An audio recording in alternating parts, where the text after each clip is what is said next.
Alert. This is Dr. Martin Mungwa, Secretary of State for Communication and IT for the interim government. Today is Saturday, November 4th, 2023. Dear ARF, dear Ambazonians, I come this morning for connect una to the past, for tell una which way La Republique du Cameroon be hatcham some time ago and the day now for execution face. I want you to listen very carefully because this information it be very important and we don't articulate them and we don't inform the international community of some of the exact plans and execution methods where La Republique du Cameroon is carrying out for communities for Ambazonia. This one is the case of Babatu. We remember say when Frundipi died and they insisted the one come bury ye for Babatu for celebrating as a hero. This one and exactly where La Republique du Cameroon. They don't turn Frundi house into a torture chamber. Listen very carefully. They don't turn Frundi house into a torture chamber with the collaboration of Frundi family. Now Frundi family, it don't connect with B for torture our own people. I want someone to listen very carefully. From the house at least 11 B soldiers. Half of them, 6 or 5. They come out for night, go arrest people, go rape women, go bring to people's houses, steal food, steal animal, goat, dog fowl, bring them back for that house, and then they defeat themselves. This one and the two don't happen for quite a while now. They go for a wing, go torture people, go break into homes, go arrest people, and even when family members they can't ask why their families will be arrested, they too to be arrested, tortured, and at least a couple now they for hospital for Bamenda. Specifically from Mbo, they don't go there, bring to houses, steal goats, steal dog fowl, arrest people that can't torture them for this from the house. And now they alternate. Today 5 will go, 6 will stay, or 6 will go, 5 will stay. This one I think they did one. And then from time to time they bring new bees and exchange them so that they take turns for torture villagers. In fact, they don't turn their life to hell. Dear Ambazonians, dear ARF, one of the things the way the interim government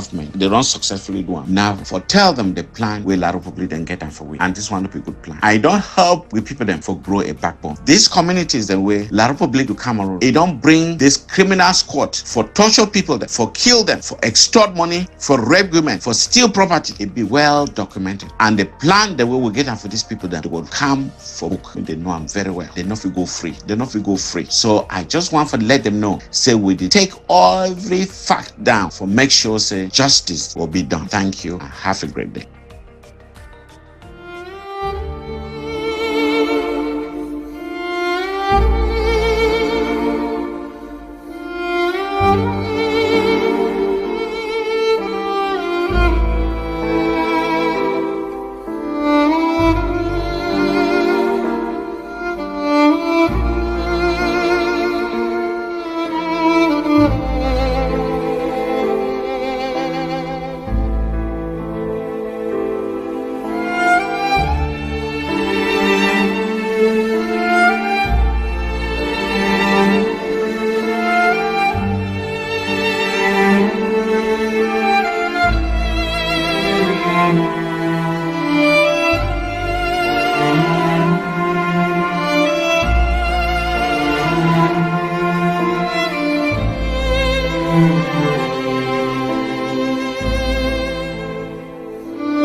Good evening and welcome to Ambazonia this week with Tapa the King, your favorite show.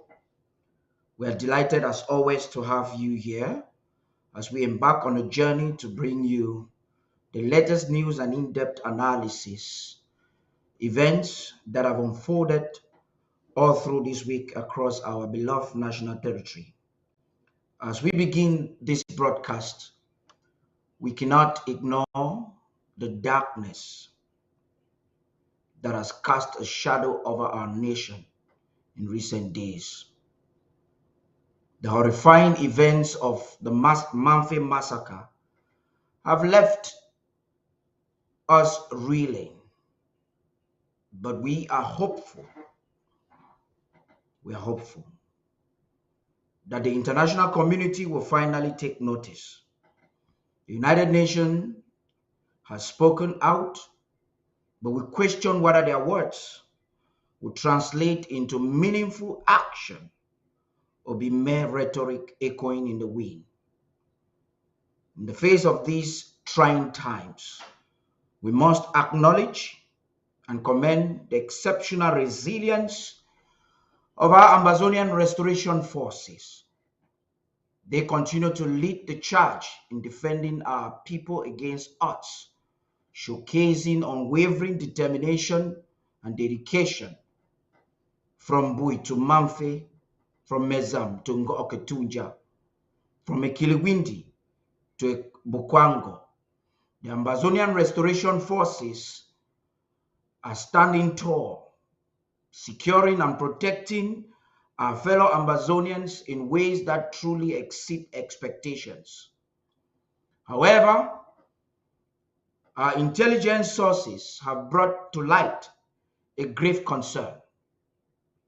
It has been reported that the colonial DO of Ndian has held meetings, backdoor meetings, with indigenes of Ndian, enablers who support their oppressive regime. These secret discussions reveal that the colonial government is planning a full frontal attacks, not just on civilians, but on the Ambazonian restoration forces. They aim at escalating the fight from towns to bushes and even invading their hideouts. You heard Dr. Mungwa earlier on.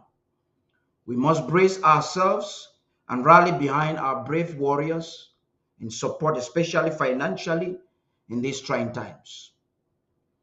In a thought-provoking development, a document has emerged on social media that sheds light on the official boundaries between the two Cameroons.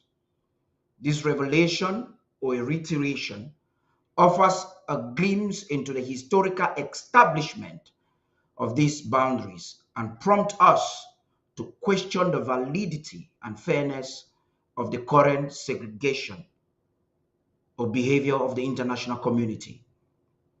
Lastly, in the wake of the Egbeko Mamfe massacre, President Sako has declared Wednesday, the 15th of November, 2023, a National Day of Mourning. Let us come together as a nation to honor and remember those who have succumbed to this senseless violence. It is a day to stand in solidarity, to grieve as one, and to reaffirm our collective commitment towards justice and peace. As we navigate through the stories that have shaped our week, let us remember our resilience, our unwavering spirit, and our determination to overcome. Together, we rise above darkness, we will defend our nation, and we will bind or build a better future for Ambazonia. Thank you for joining Ambazonia this week. Stay tuned for more comprehensive coverage and inspiring stories that define who we are as Ambazonians. I'll be back with you, and in tonight's show we have Barrister Tim Beseha, as always, Barrister Fru Johnson, Sylvester Zama, and hopefully Barrister Ghana Valentine will be joining us on top of the hour. He just notified me that he's taking a flight. I want to start by saying, gentlemen, you're welcome to this extraordinary program, Ambazonia, this week, where we have the opportunity to scoom through our national territory and make some revelations and analysis. Welcome and good evening. Good evening. Thank you very much. Thank you very much for this important program.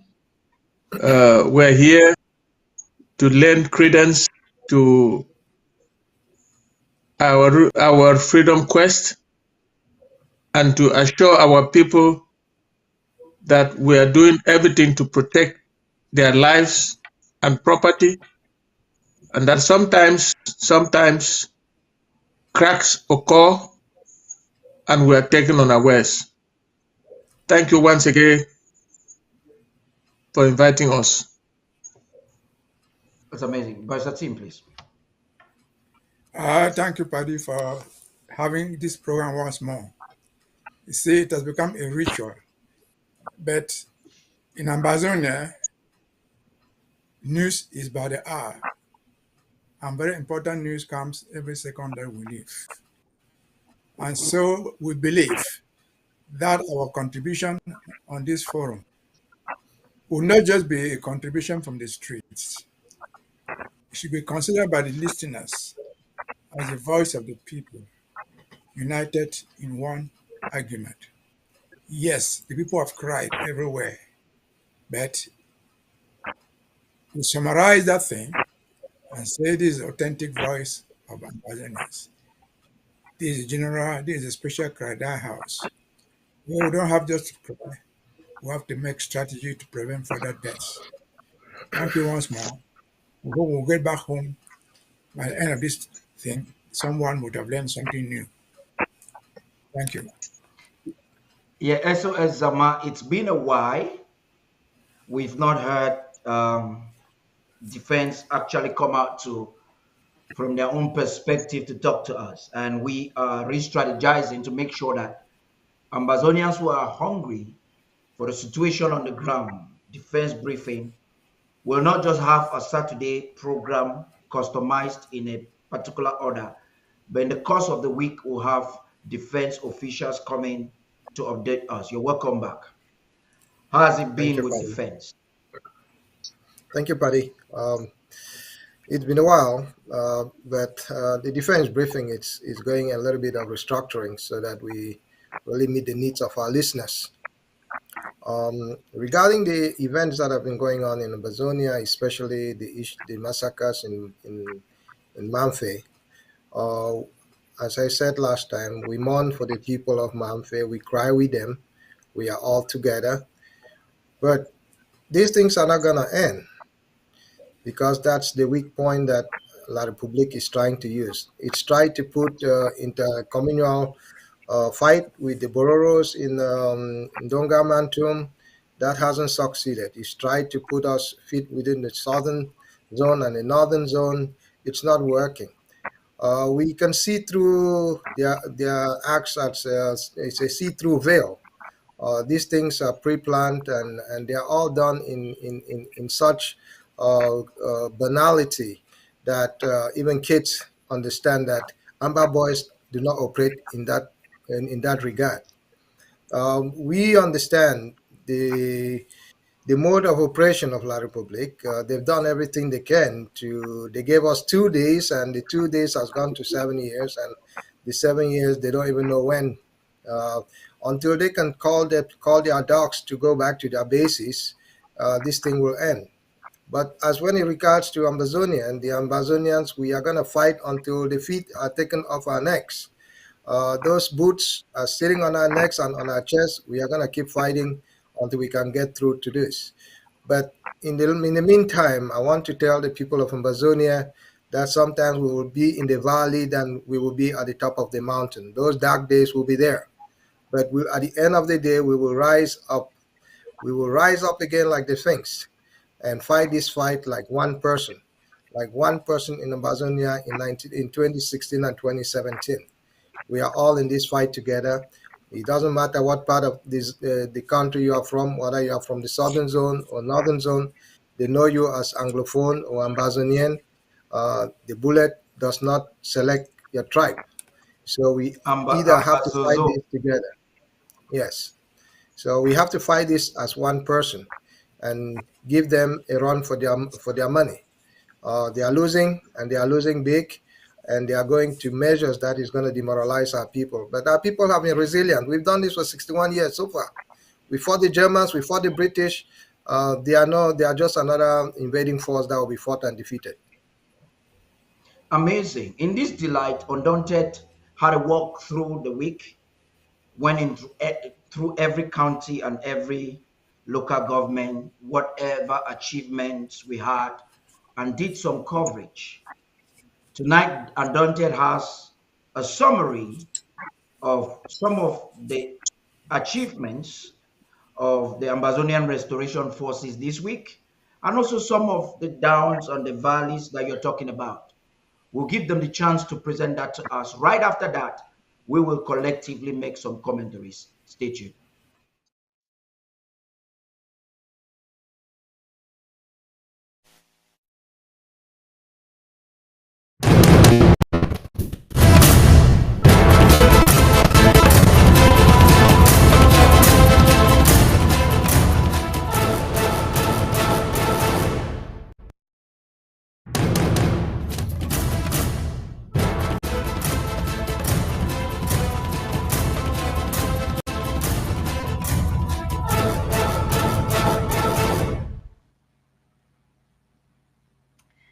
Oh, thank you so much, Mr. Paddy.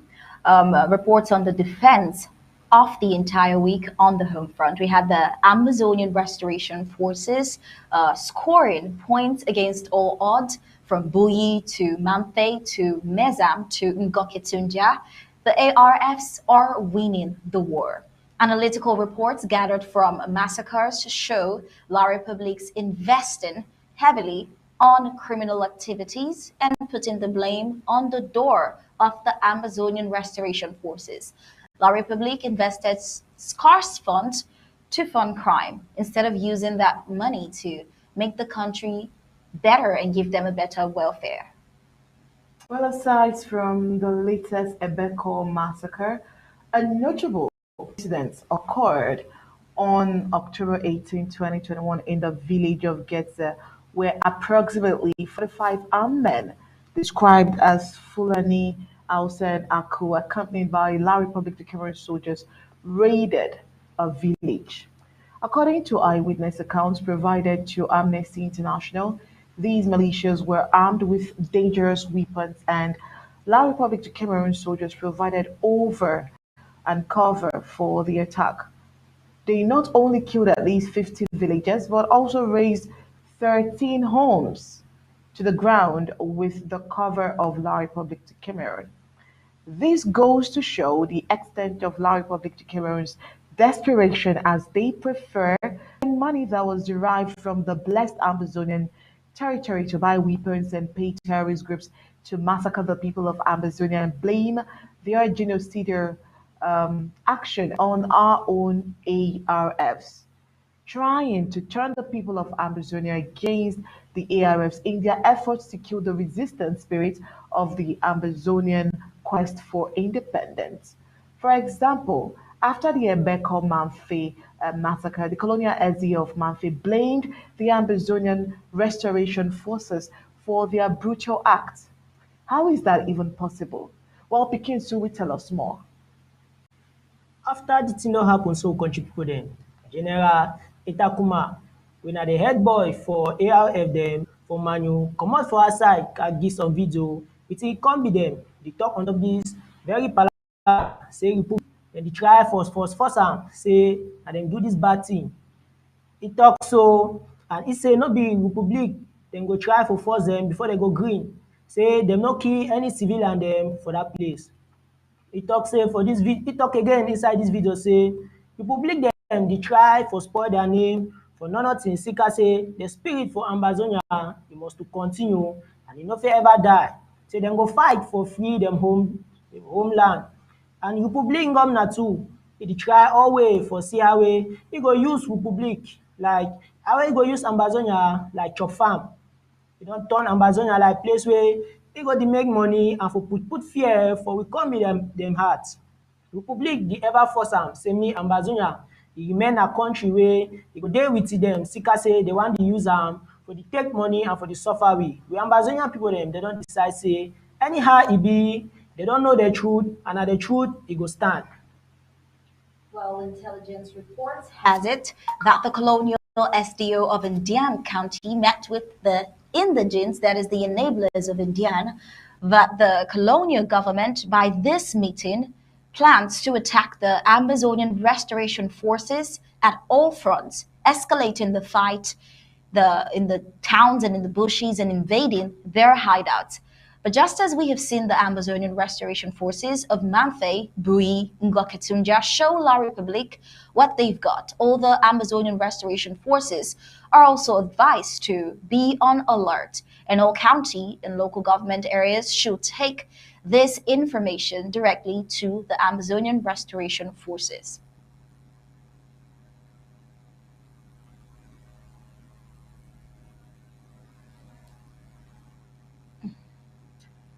All right, well, moving on. Before we give you other, need all of the commentators here tonight. Remember, Mr. Cha would first, as he's on the other end. Thank you very much, Undaunted, for that amazing report there. We've heard it. Maybe we should let the man in charge to make a commentary before the politicians, the barristers intervene. Please, SOS. You can see from those reports, you see how resilient the ARFs in Ngoketunja, in Mamfe, and in all other areas where confrontations have been taking place in Awing, Santa local government area. Um, we we are not going anywhere. I hear people keep saying that we have to reclaim our land, we have to recapture our land. We are in our land, and we are fighting the barbarians coming in from Yaoundé. Our soldiers have, with the support of the civilians, done a lot to keep these gentlemen, these forces at bay. But on the other hand, we have elites who are busy betraying citizens of their own locality, people that they tend to say they are representing. They are representing themselves in Yaoundé, especially in those situations where nobody elected them in Ambazonia. Our soldiers have been very brave, and we commend them. We commend them. We support their families who have been going through a lot to have these young men and women fighting from the bushes. But it's our fight to lose. We have been here before. We've been here against the Germans. We've been here against the British. We've been here against all odds, and we've succeeded. It's just a matter of time. The Republic of Cameroon will have to come to the negotiation table, or they will have to surrender. It doesn't matter if Biya dies or he leaves. That's the point we are heading to. Until that point comes, we will still be defending Ambazonia with all ferocity that we have, with all means that we have. It's rather sad that La Republique is going after soft targets like citizens who are sleeping, mothers who are sleeping, children who are sleeping in their cribs, and they go kill these kids and burn them down. It's not changed from the day they started in Kwakwa and in Kendem, and they burned villages. They did the same thing in Mbui and in other places in Ambazonia, in Bamenda area towards the Nitop area, where they burned down a lot of houses after a few of their soldiers were fried. We will not relent. Anybody who thinks that we are going to relent, it's a mistake. But La Republique wants to take the confusion that's going on geostrategically around the world, what's going on in Ukraine, what's going on in Israel, and what's going on in Myanmar. They think that they can murder people, and it's okay. They will account for that. Not today, but they will account for it. We know who are the masterminds behind the massacres in Pinyin, the massacres in Kumba, the massacres recently in Mamfe. All these things are all registered, and we know their troop movements. Those troop movements will be brought to book when the time comes. I'm not a legal mind. Barrister Mbesi and Barrister So can handle that aspect of it, but our soldiers are within the grasp, and we know we are not a constituted army, but we understand what is right and wrong when it comes to warfare. And that's how we train our ARFs to abide by the simple Geneva rules to avoid human casualty as far as civilian casualty as much as they can. Wow.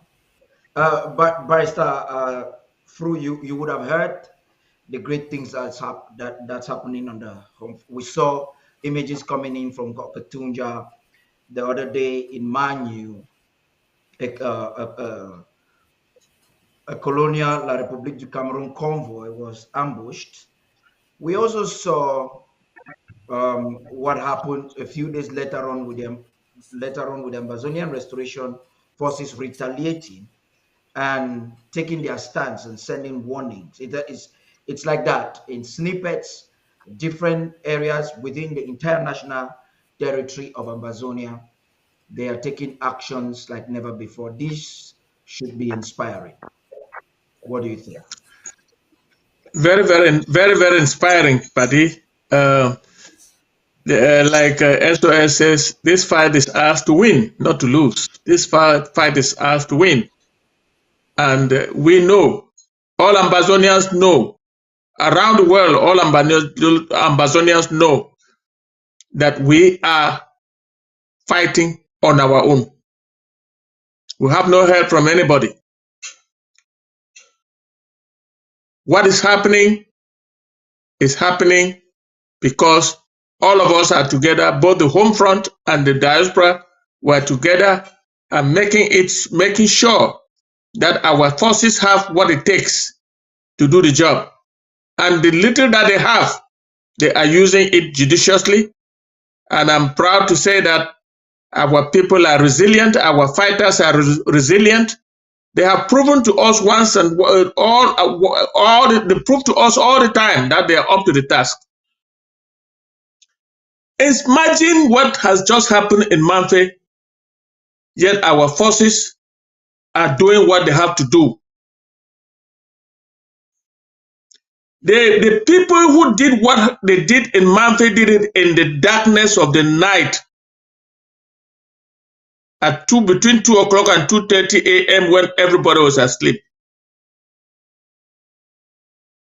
But our soldiers have decided that it will not happen again, particularly in Manu. And I tell you, our people are up and doing, and they are determined.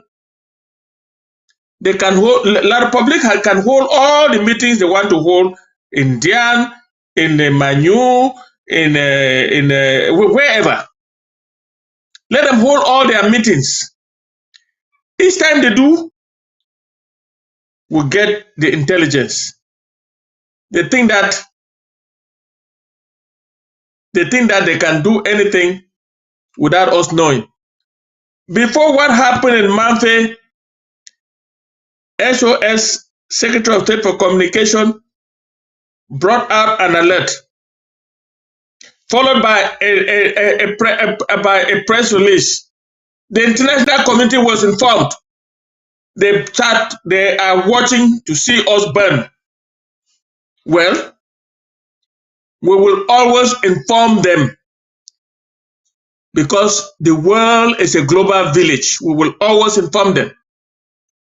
But we should know that the onus is on us to defend our people. The safety of everybody in Ambaland is our responsibility. The children, whether they are in Kendem or in Oboro or in Mancon or in Boya, are under our protection. And I want to take this opportunity to thank SOS Zama and his team for the work they are doing, for the work that our military is doing to ensure that our people are defended. We are on our land. We know our territory. These invading people, they come with their mighty guns and everything and hide in the middle of the night to go and slaughter our people because they are soft targets. Why not face our restoration forces? I used to wonder, what has a newborn baby a 2-year baby, a 5-year-old baby, a young boy of 10, a young girl of 10, who are, and the old people and men and women who are not fighting, who are in the population protected under international law. What have they done to these people? It's pure wickedness on the part of La République du Cameroon to think that they will not only slaughter us, this generation, they will slaughter the generation that is coming up, even the newly born generation. It is unfortunate, but the world should know, including the West. The Western world should know that we as black people, we have taken note of the fact that they are just looking at us to burn. Why they protect the white man in Ukraine and in Israel? They don't give a damn about the black man. We are only good to be slaves to work on their cotton fields. We are only good for them to come and farm in our territory, collect our natural resources, and do whatever they have to do, but they don't care whether we live or we die. Because if the whole world was informed of the massacre in Mamfe, the massacre was prepared in Boya, and the videos that were produced in Boya are circulating all over the world. The first people to have those videos are people of the West. Nobody cares. When we come to talk about the United Nations, I have something to say. But, Paddy, we are lucky that we have a young people who are up to the task, who are giving it their all to defend the homeland. Thank you very much. Thank you.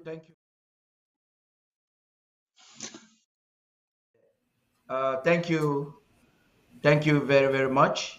Barrister Mbesa, Barrister Fu just brought in a clause that's quite inspiring there. And he was mentioning the need for us to always notify the international community when we see things like this on documents signed by Secretary of State for Communication. We say them even before they happen, and we give our side of the story. As you try to analyze everything about this particular briefing of tonight, I want you to get into the legality and of our documents that we communicate abroad. Thank you, Paddy. I will get to the legalities, but let me address something else. We'll come to that when we deal with United Nations. Let me take off from the Secretary of State for Defense, what he said, and let all Ambazonians listening to me and watching us take this my message as fact. There's no propaganda about that. We're fighting the Republic du Cameroon, and we are winning them. We are defeating them. It's not a speculation. To say we're defeating them is not propaganda. And these are the facts. Let me give you one fact that supports that we are defeating them. They're on their knees. Before we got on this program a few minutes ago, I saw a report on social media where one of those military guys in Bamenda was killed. I think today or yesterday or today. And the report is, what asked me in the report is, at the end of the report, if you look at it, it summarizes and says, the guy was killed, make the number 1,400 soldier who has fallen in this battle since 2017. 1,456 soldiers. Well, if somebody thinks that they fell by themselves, lie. They admit that they have lost that amount, that number of soldiers. I'll be surprised if we Ambazonians have lost our fighting forces. They have killed everybody in the village, but they have not killed Amba fighters up to 1,500. The Republic prides itself for fighting Boko Haram and winning. The whole fight with Boko Haram they did not lose up to 1,000 soldiers. They pride themselves for fighting in Bakassi. The whole fight in Bakassi, they never lost up to 1,000 soldiers. They pride themselves for fighting the rebels from the Central African Republic. They never lost up to 100 soldiers. For them to admit that they have lost 1,456 of theirs in this struggle is a mark of victory. I'm not inventing the figures. The figures are given by them. They are there. Go read that report. They are there. So if this is not victory, what else is victory? Coming to burn a village, going to burn a hospital, going to burn a school. That is not war. That's frustration. That's wickedness. So I think we're winning, and we're winning big. Forget about what is going on in India. Who is more important in India? The stranger called the SDO, or the prime minister, the son and son of the soil. He had been there. He had been to India, and that did not change anything. This is very Indian, where for the first time, even including the Marquisate days, he lost 4 of the administrators. 4 in the hands of the Ambas. Till today, they cannot account for them. This is Indian. That houses palm oil.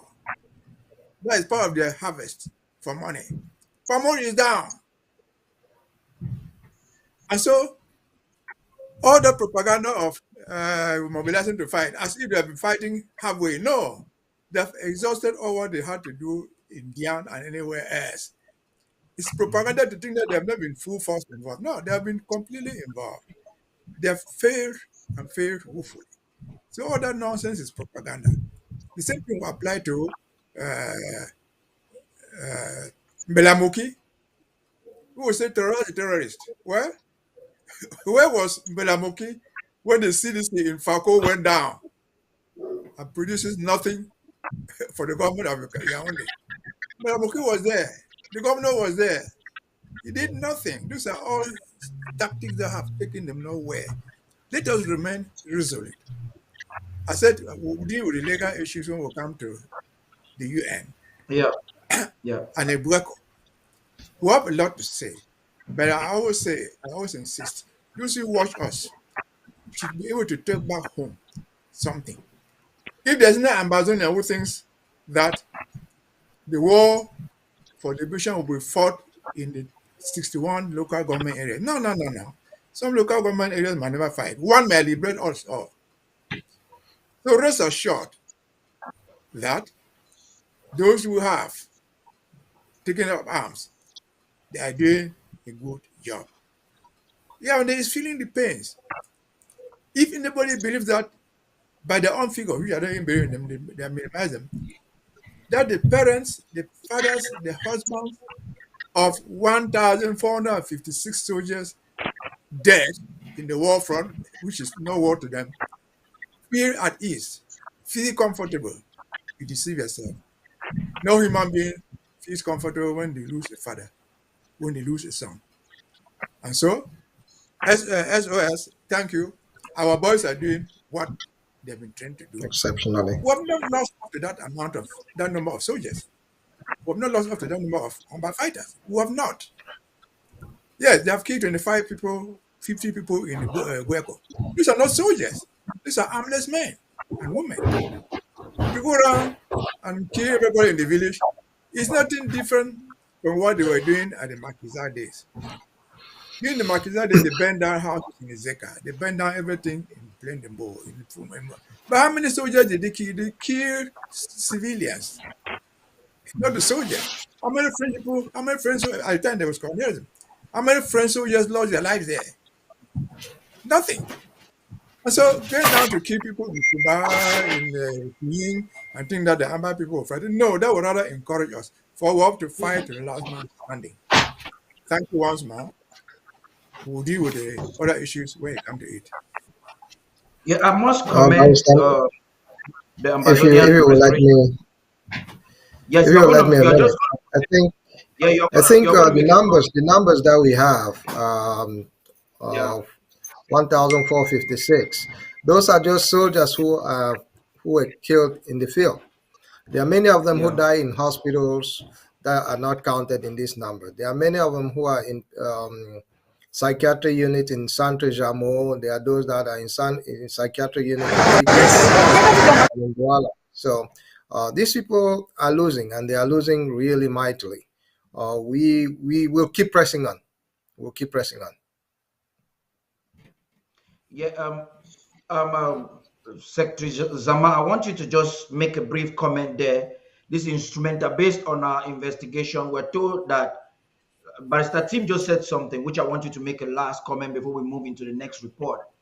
And this is very vital. He made mention of the fact that not all the LGAs and counties will even get steam before we win. And talking with you earlier on, I was made to understand that what the harvest that we saw, the ARFs of Ngokitunja, it was based on a collaboration between MEZAM and Ngokitunja Ambazonian Restoration Forces. This is quite inspiring to know that MEZAM and Ngokitunja are doing collaboration and they're bearing fruits.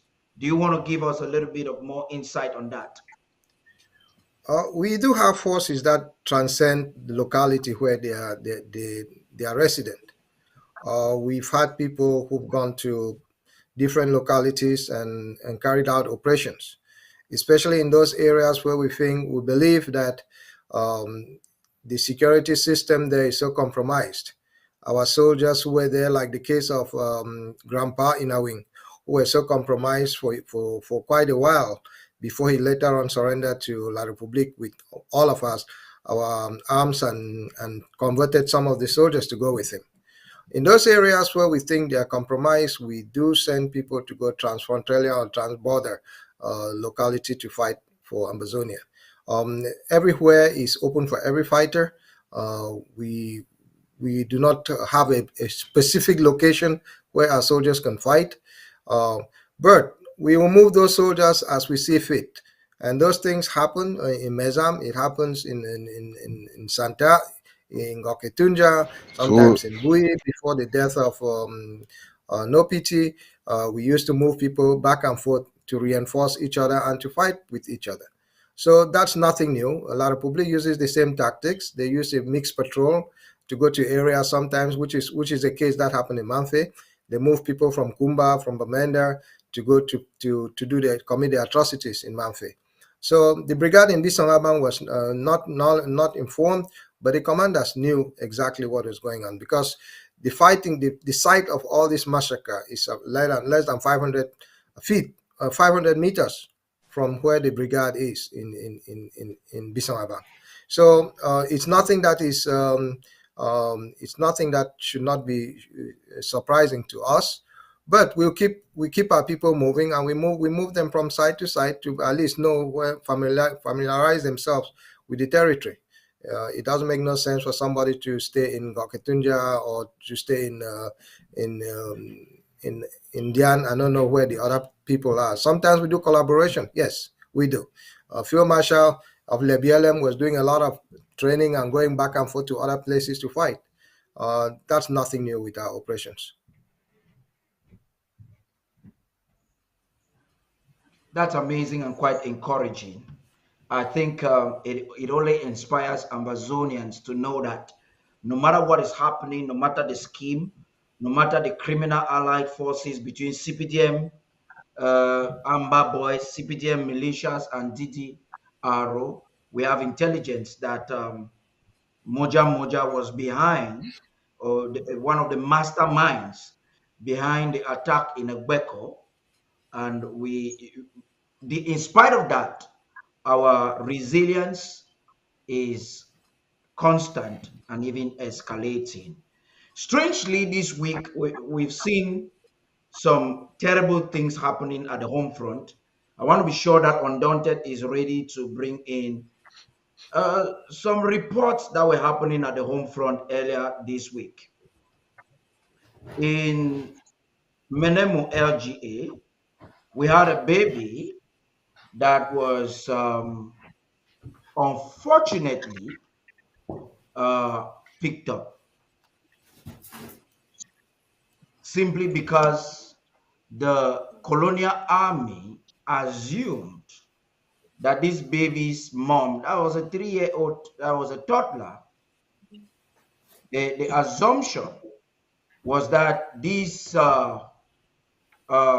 baby's mother had the baby with an Amber boy.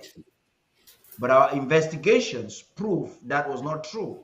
So I'm going to bring up Undaunted to, they have a coverage, health issues, bad roads, a lot of things happening amidst the war, several bad things. Undaunted has these reports, which I want them to bring it for us right now.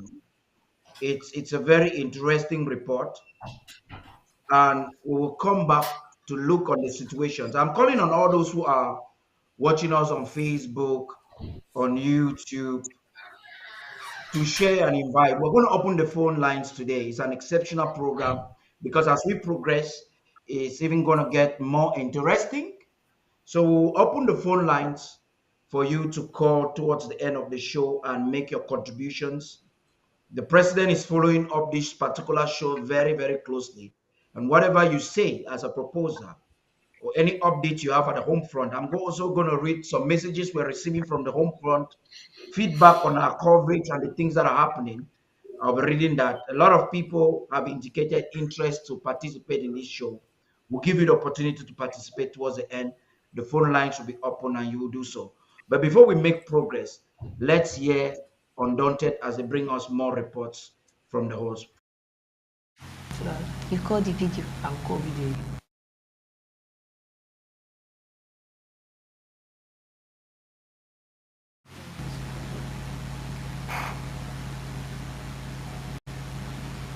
Thank you plenty. We head boy for Undaunted PG News.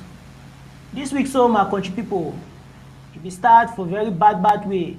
I say we start with the bad tori wey comot for inside that side for Egbeko village as wey dem kill plenty with poor people dem, and e happen so na for number 6 day for inside this the same month wey we dey so.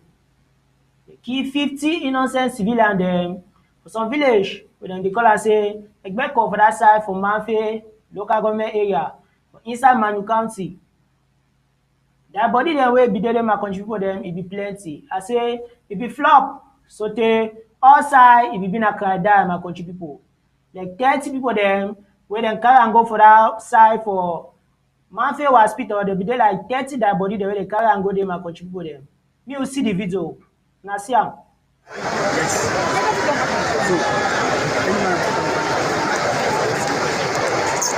What the fuck story? See for their children.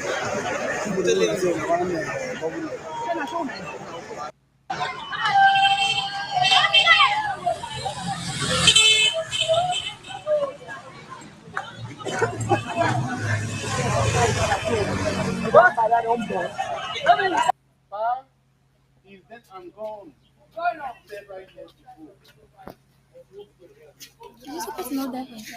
Person that leadership person.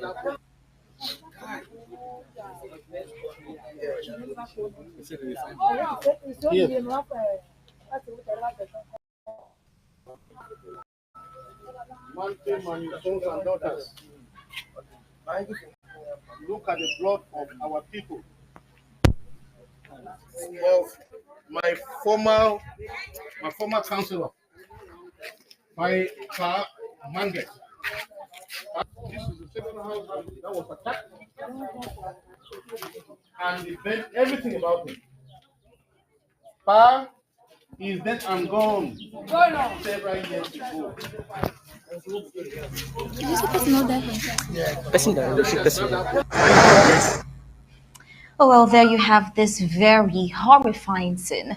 And just after this sad incident, which already has the silhouette of the type of work La Republique's military carries out in southern Cameroon's Ambazonia, we saw La Republique, as if trying to cover up her tracks, make an indirect accusation with this Yaoundé reporter saying this.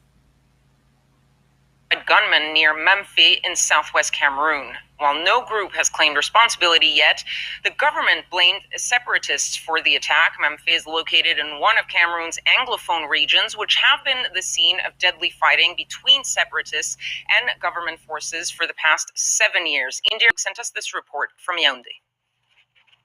Calm is still to return to Egbeko, a neighborhood in Mamfe in the English-speaking southwest region of Cameroon, almost 24 hours after at least 24 people were brutally assassinated by unidentified gunmen.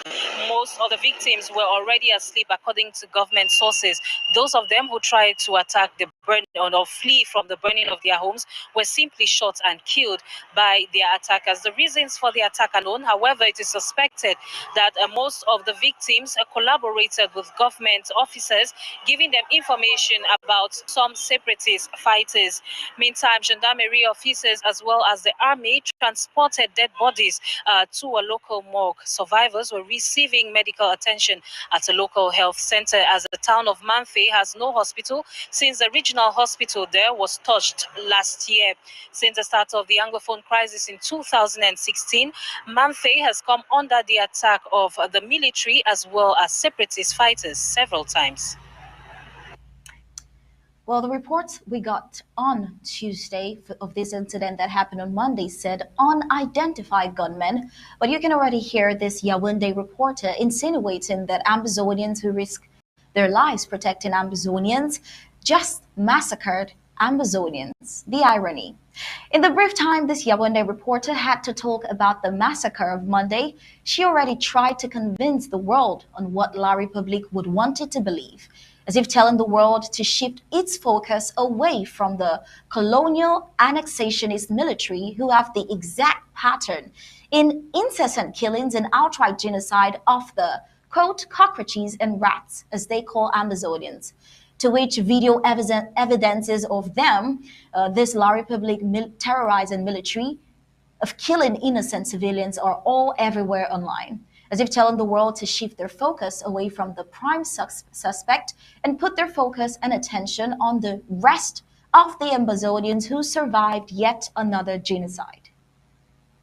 Well, indeed, the entire world was agog with the incident, and we saw divergent views on the gruesome massacre, which is something expected as the news had it to be unknown gunmen who perpetrated the Carlos Act.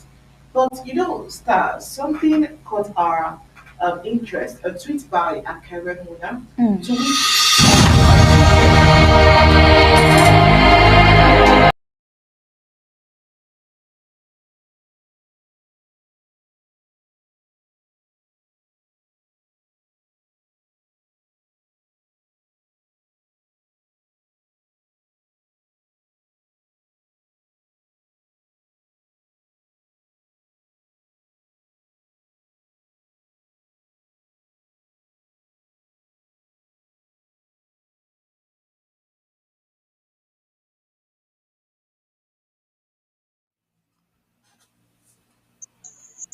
I would like to apologize for that technical break there, but it is interesting.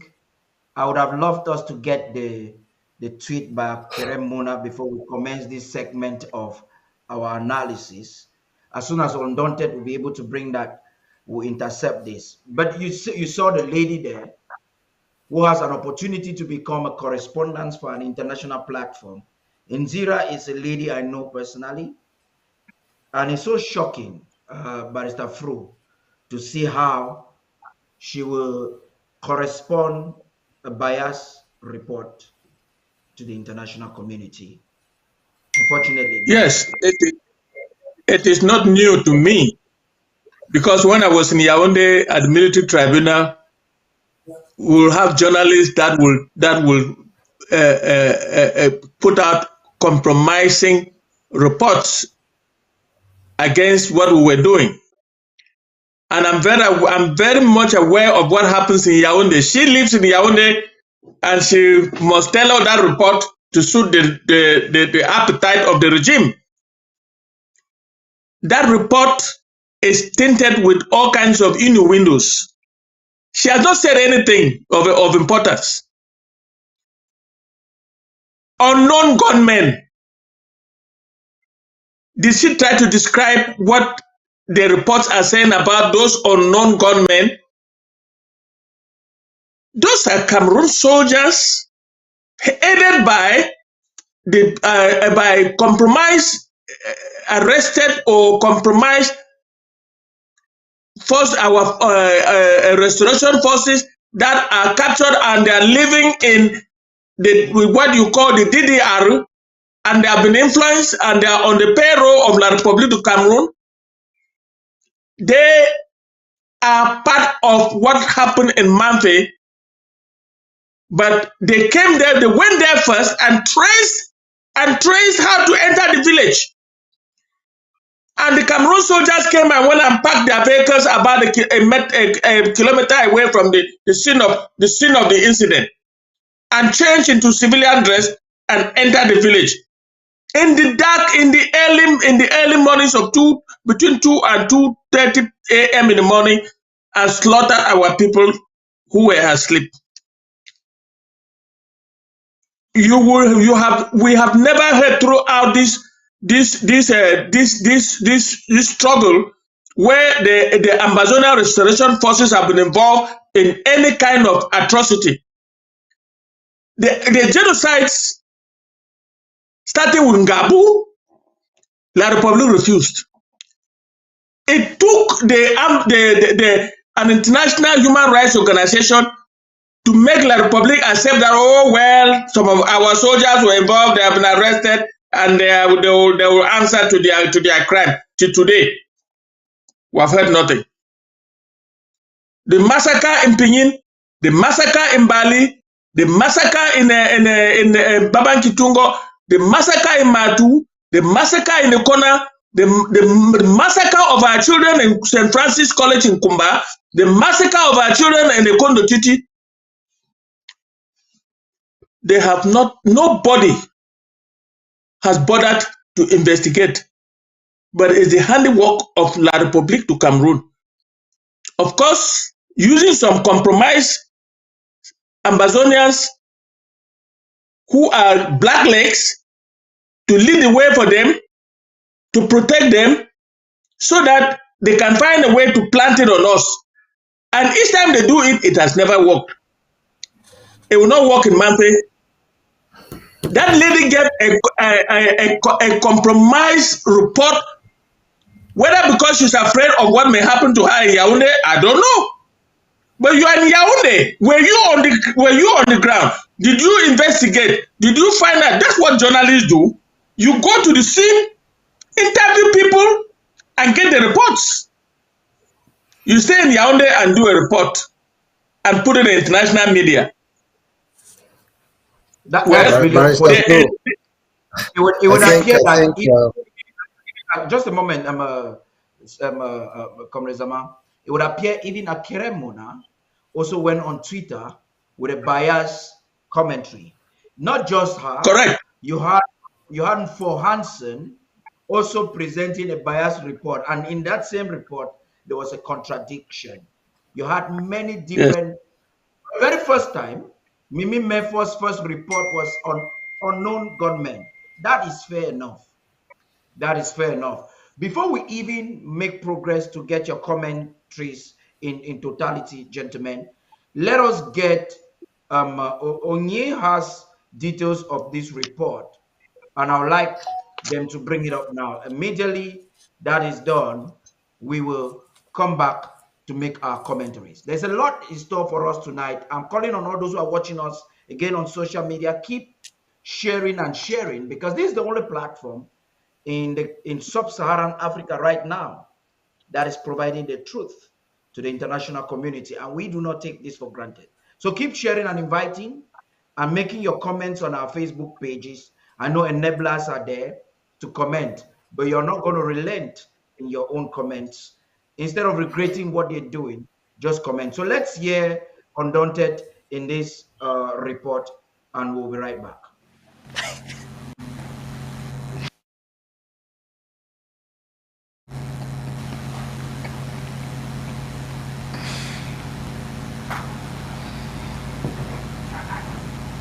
Well, you're welcome back. Sincerest apologies for that mix up there. But before we went on that break, Star Smart and Pikin Sue were telling us what happened over the weekend at the Ebako massacre. Now, the truth is, the entire world went agog with the incident and saw divergent views on the gruesome massacre, which is something expected as the news had it to be unknown gunmen who perpetrated the callous act. But something caught our interest, a tweet by Akere Mona, to which a patriot of the Amazonian gave a logical reply to. Now, here is a tweet from Akaramuna. In his words, he says, I had promised myself that I would refrain from writing about the horrors, the chaos, and mayhem inflicted by these wicked spirits, bringing nothing but misery upon their own people. Guzang was heartless and beyond cruel. However, the recent events in Mamfe have left me utterly heartbroken and speechless. He went on to say more than 20 individuals brutally murdered by gunshots and burned, women raped, being women raped before being killed, I beg your pardon, a baby's life taken away, and homes reduced to ashes. Went on to say,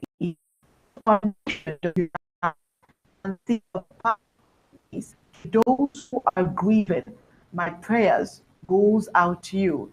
May you find solace, strength, and resilience through divine intervention. Just to pick out the highlights of this tweet, but you already get the picture of what he believes about the massacre. Well, here comes the reply. The reply is from Kunta Kinte, and he says, Dear brother Tadang Akeremona, you stand a better chance to mobilize the world to stop this massacre going on in Ambazonia, which is a former British Southern Cameroon. Well, he says to him, You are the surviving son of the one person who believed most in a united Cameroon. The Right Honorable Solomon Tadang Muna left this world as a sad political juggernaut. He did not bargain to bring Amazonians into such a mess.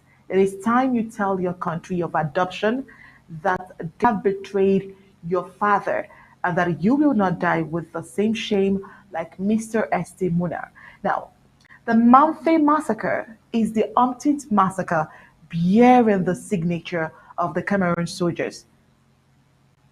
Remember the Ngabo massacre, the PM massacre, the the Muyanga, Bello, Bali, Mamu, Motu, Ekona, Kumbo, Kumba, and so many others. The forces of darkness rape and innocent people. The Amazonian Liberation Forces have no justification to kill their own people.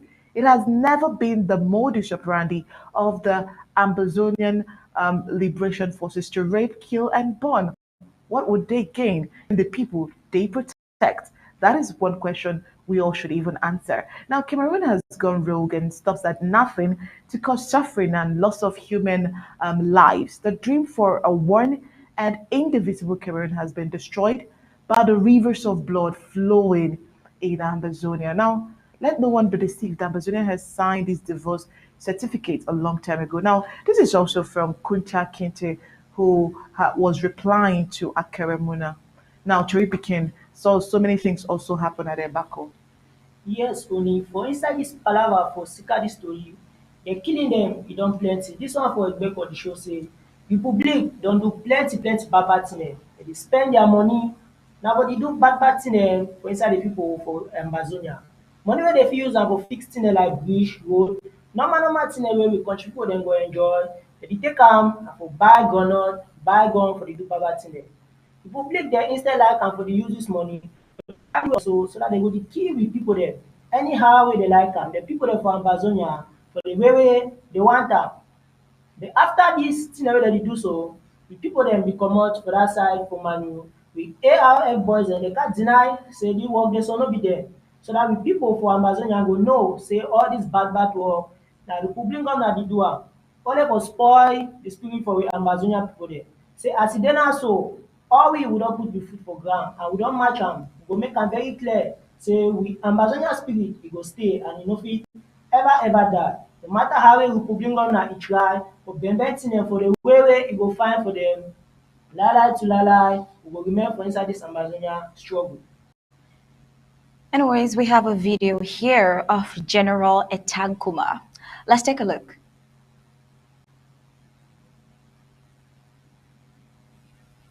People never Manu and my people never Ambazonia salute me all. Now King General Etankuma be one of Mamfe Manu, the supreme leader of the Manu Native Defense Forces. I will decide to come out with this video today with my entourage because of the news who they get them on air. You see, we have been fighting this war since 2016, even though it began before 2016. The Republic government be run tell our people say me they come out of Mamfe because Mamfe ground. Anybody who go live for Mamfe, they for collaborate with the government and people they believe. They be talk so because say they be avoid plenty bloodshed. We don't fight, you won't fight. 7 years on go, number 8 years we enter the go so. The Republic don't fight. They themselves they don't full convince what people they may get me they come back and infiltrate the same town where they be same people come out in order to fulfill their words because man want reduce African population. People don't die for Ambazonia. People don't die, not be today, since 2016. The one the way we know, and the one the way we don't know. See, today, now we they serve, they don't, La Republic, they don't go kill so many people for town. They don't push and send them, say, now we the Native Defense Forces. They are just looking for a bad name to give a dog in order to hang it. We know what we stand for, we know what we are fighting for. We fight because this of us suffer today, maybe coming generation will suffer so that make tomorrow is better. Our people have been deceived, have been fooled. They don't live, they don't abandon their homes, their riches, their investment. They don't come and go settle for inside city where war they fight. Like the Republic now run turn now, they kill them for give a bad name so that they will look us as bad people. We don't know where to be killing before till this war began. I understand so we not the tire. We not the surrender. See the last man standing. Because if you want to quit, you think why you first started. I there with the Lieutenant Colonel Ako Jayan, Wilson, a minute can change. We the Manu Defense Forces, Native Defense Forces, one. And we one common goal. Any other person who his own goal is different from that, therefore he is out of the line. We are not terrorists. We are not thieves. If we win at people with all these animations who hold for hand, we go to rob in order to enrich ourselves. We are not politicians. If we were politicians, that brand, that machine gun, where Cameroon, La Republic government define now up and down, the Tamahawk place, the one, the John Jump, define them. We for post them online, maybe people see. We don't keep them. Our ancestors, they guide me for some take them. And we have taken it. Nothing will change it. And you will never see it. All for one. One for all. One for all. All for one. Build the nation. Build the youth. Build the youth. Build the nation. HB. We. Grrr. No surrender. Sibuya. Well, in the end, you get to see that the bloodshed of fellow Amazonians is in no way profitable to defenders. Like, even more ironic is when it is the life that they have pledged to protect that they're being accused of taking away. But for this La Republic and its proxies, they have seen the Amazonian war as a means to exploit our citizens and make dirty money amidst an annihilation agenda. In the end, you see who gets a win with the bloodshed and massacres when they continue. We'll hand over now to Mr. Patty King and our amazing analyst to go deeper into this. Thank you once again, Star Smart and Undaunted Crew, for that amazing caption there. Thank you very much. I understand SOS Zama wanted to say something. Maybe you say it before Barrister Mbesa comes in. Right. I think that's just slipped off my mind again. Um, Yeah, you were about intervening based on the report that's coming in from Yaoundé. We've just okay. heard Yeah. Muna's own opinion on Twitter, and now we're seeing the confidence and momentum, the boys from the ground making an instrumental communication there. That is important to broadcast. Yeah. I know, having worked in Yaoundé, you should know how Yaoundé operates. All those journalists there are all birds in a cage, and those cages, their feet are tied and their wings are clipped. They're never gonna be able to do any effective journalism in Cameroon. There's never been. They are government employees. They are not independent journalists.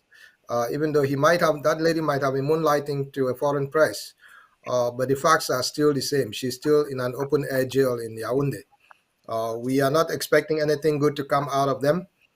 So Correct. if we are waiting for that, we will languish in the abyss.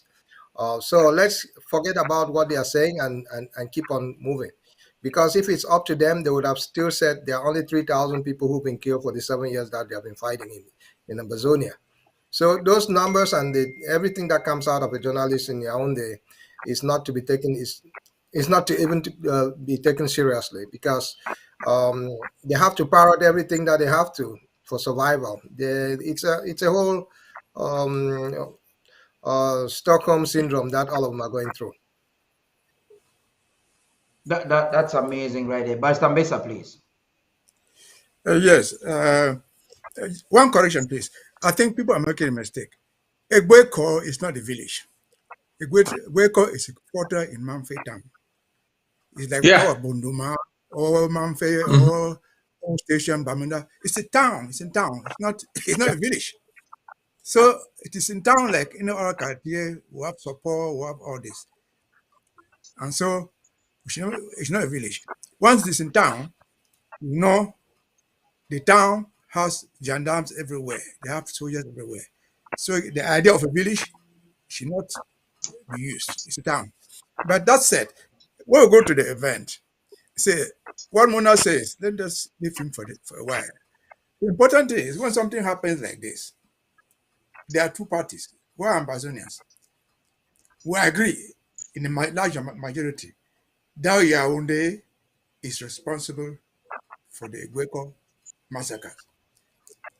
We don't need to waste time debating that.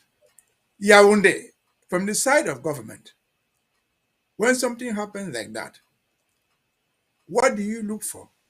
I will look for a statement from René Sadi. I has always done that.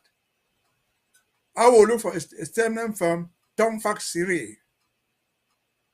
And in this particular instance, a statement from Mr. Paul Biya. I've not seen a statement from Tom Fax Siri, but I've seen a statement issued by René Sadi. René Sadi does not accuse Ambazonian fighters for the Gueco massacre. Now, they say armed men, unidentified armed people. And exceptionally, Paul Biya has issued something, we don't know where he wrote it, but it came from his office, addressed through the governor in Boya to the people of Manyu. René Sadi, Paul Biya, highly placed government officials. None of them has said that Ambazonian Restoration Forces are responsible. Is it an error? No, no. They are very, very skillful. What have they done? René Sadi Pobia, they promised an investigation where the culprits will be brought to trial to face the law. Is that a mistake? No. It is because they know they will never investigate anything. And so in Cameroon, the word investigation sends whatever thing you're discussing about into his graveyard. It is buried. So if they come out and say, Ambazonia restoration fighters did this, we will challenge them. But since they have not accused us, they have told the world that they are investigating, and they know that they investigate nothing, nobody will be punished, and nothing. Why are they doing this? We are talking about legal issues. It is because under international law, when those things happen, for the international ICC to come in, or any other international organization, it must be shown that the local government in place has done nothing. If like the case of Garabo, they claim to have investigated and taken 2 people suspension, that, well, they have done something. So it is not an error. Now, they promise investigation because they will never investigate anything. Then back to Egueko, which we are discussing now. We have had the opportunity to say several times before, Egueko is one too many. But let us deal with Egueko. Egueko is in Mamfe, is in Manyo. Why Mamfe? Why Manyo? You have to look back to 2017 to see where we're coming from. The Yaoundé government made Manyo the epicenter of the war. You remember in 2017, Choyaba announced from Oslo that he was landing somewhere in Manyo with his fighters. And under that People pretext, of God, volume. under that pretext, Yaoundé said, well, this is the headquarters of the fighting. Volume, sir. You're not getting me? You're not getting me? Go on. No, Go on. Go right, please. Okay. So under that pretext, the prefect, the senior division officer of Manyo, issued a document where he told the population to escape, run out of here because the army is coming. And since then, they have made Manyo the headquarters of their struggle. We don't need to be reminded of Kembang. You don't need to be reminded of Kendam. These are all in Manyo. You don't need to be reminded of the burning of the church in Chang. You don't need to be reminded of the hospital in Mamfe. And all this within the vicinity of the army. Before this war, Yaoundé maintained the largest army in West Cameroon in Mamfe Airport, Bissamabang. From 1961, Bissamabang Airport was a very active airport. But they brought soldiers and occupied Bissamabang Airport. That's where their camp is. On the pretext that they wanted to prevent people coming from Nigeria to take over the territory. So they have the largest military unit in Mamfe. And for those who don't know where this Bissamabang is on the highway to Nigeria. It's the best road in Cameroon. It is kilometers, that's 3 miles from Mamfe. Less than a kilometer, half a mile from the general hospital. Less than 800 meters from Chang, where they burned the church. And in none of this ever arrest just to confirm our fears and our suspicions. Yaoundé claims to be in control. How can they not be able to arrest a single criminal out of incidents? None. And so their pretext of this or that is immaterial. Back to Mr. Akerimuna. Mr. Akerimuna is capable of doing many things, but he chooses what to do. For example, the last few weeks we have been talking about grain. Akerimuna has gone and hit all the doors around for Green Court to be punished for the bribery they gave in Cameroon and other parts of Africa, Central African Republic, Cote d'Ivoire, He has been able to do that. But in this case, he has done nothing. It was in 2017 when he wrote a letter to the ICC asking them to come investigate. That was all what he did. So his tweets are irrelevant. What is important for us is what Paul Biya says with his own mouth. That letter came from his office to the governor, where he said, well, we don't know the people who investigate and they follow the law.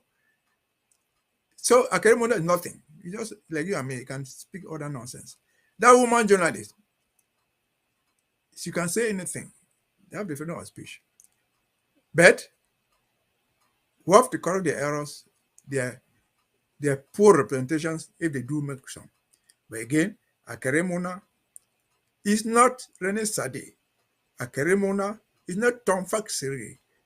Akeremona is not Paul Biya himself, each of which has issued a statement on the Igweko massacre. And so we are all agreed, at least in the majority, that the Igweko, whatever thing in the Igweko, which is one too many, Yaoundé bears responsibility 100%, either directly or through their proxies. It's not for us to analyze that. Debate. And so if they come out and say we didn't do it, we will prove it. There's enough evidence to crucify them. And so that is my take on that. Thank you. Thank you very, very much. Barrister Fru, I want you've heard the end part of Muna's talk. I want you to comment on it very briefly, and we'll get on. I know a lot of people are waiting to hear what we have for the United Nations and even the new revelations that have just popped up on the social media with them trying to tell us or reminding us of our legality, historicity, and the border establishment.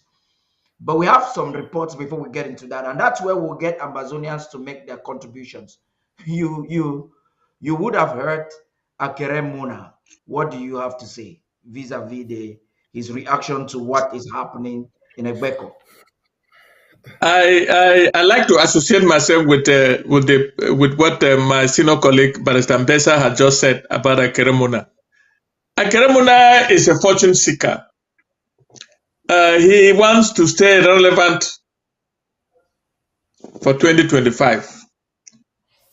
And he has made a tweet that betrays who he is. He is like the reply of our compatriot. He says he calls Cameroon Akeremuna's adopted country, and I agree with that. I don't want to belabor the point. Akeremuna's tweet is of no consequence.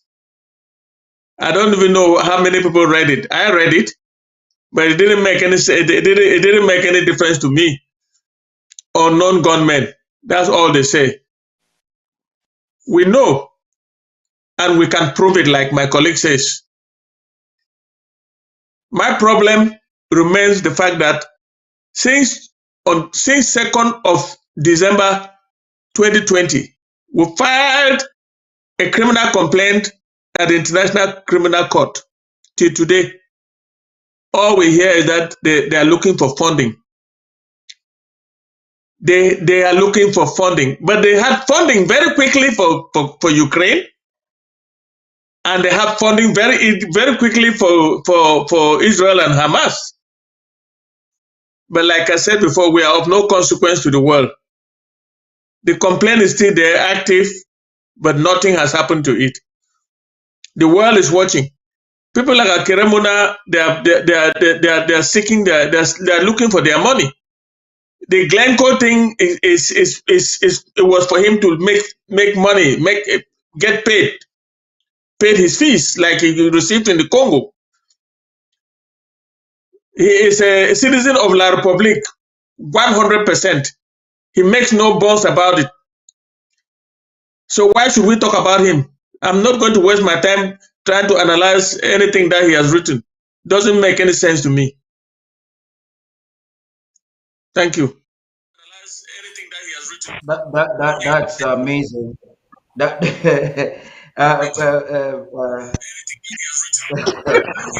Professor Ma is laughing. That's quite amazing, and I'm following the comments on all our social media fora, and people are saying like father, like son. His comments sometimes and actions and involvement is only helping to lose whatever political capital that he would have had. I want to be sure that Undaunted is ready right now. We're going to get into one of the other reports before we get into the UN. I mentioned to you right now that I mentioned to you that we are going to get into something. I would like to see Undaunted on the screen. If you're ready, then your technician should bring you on the screen. There's a report on the ground that happened earlier this week, and we saw a baby that was unfortunately, I would say, abducted from Menemo in Achatugi. And when Kemi Ashu and all of our other activists went out exhaustively to react, the colonial talks released them. That's not the first instance. And we thought that it was important over this weekend for us to talk about it, to tell the world what Cameroon continues to do with our people. This is what Cameroon is doing. So I believe Undaunted is ready. Let's get them. When we're done, we'll be right back. Yes.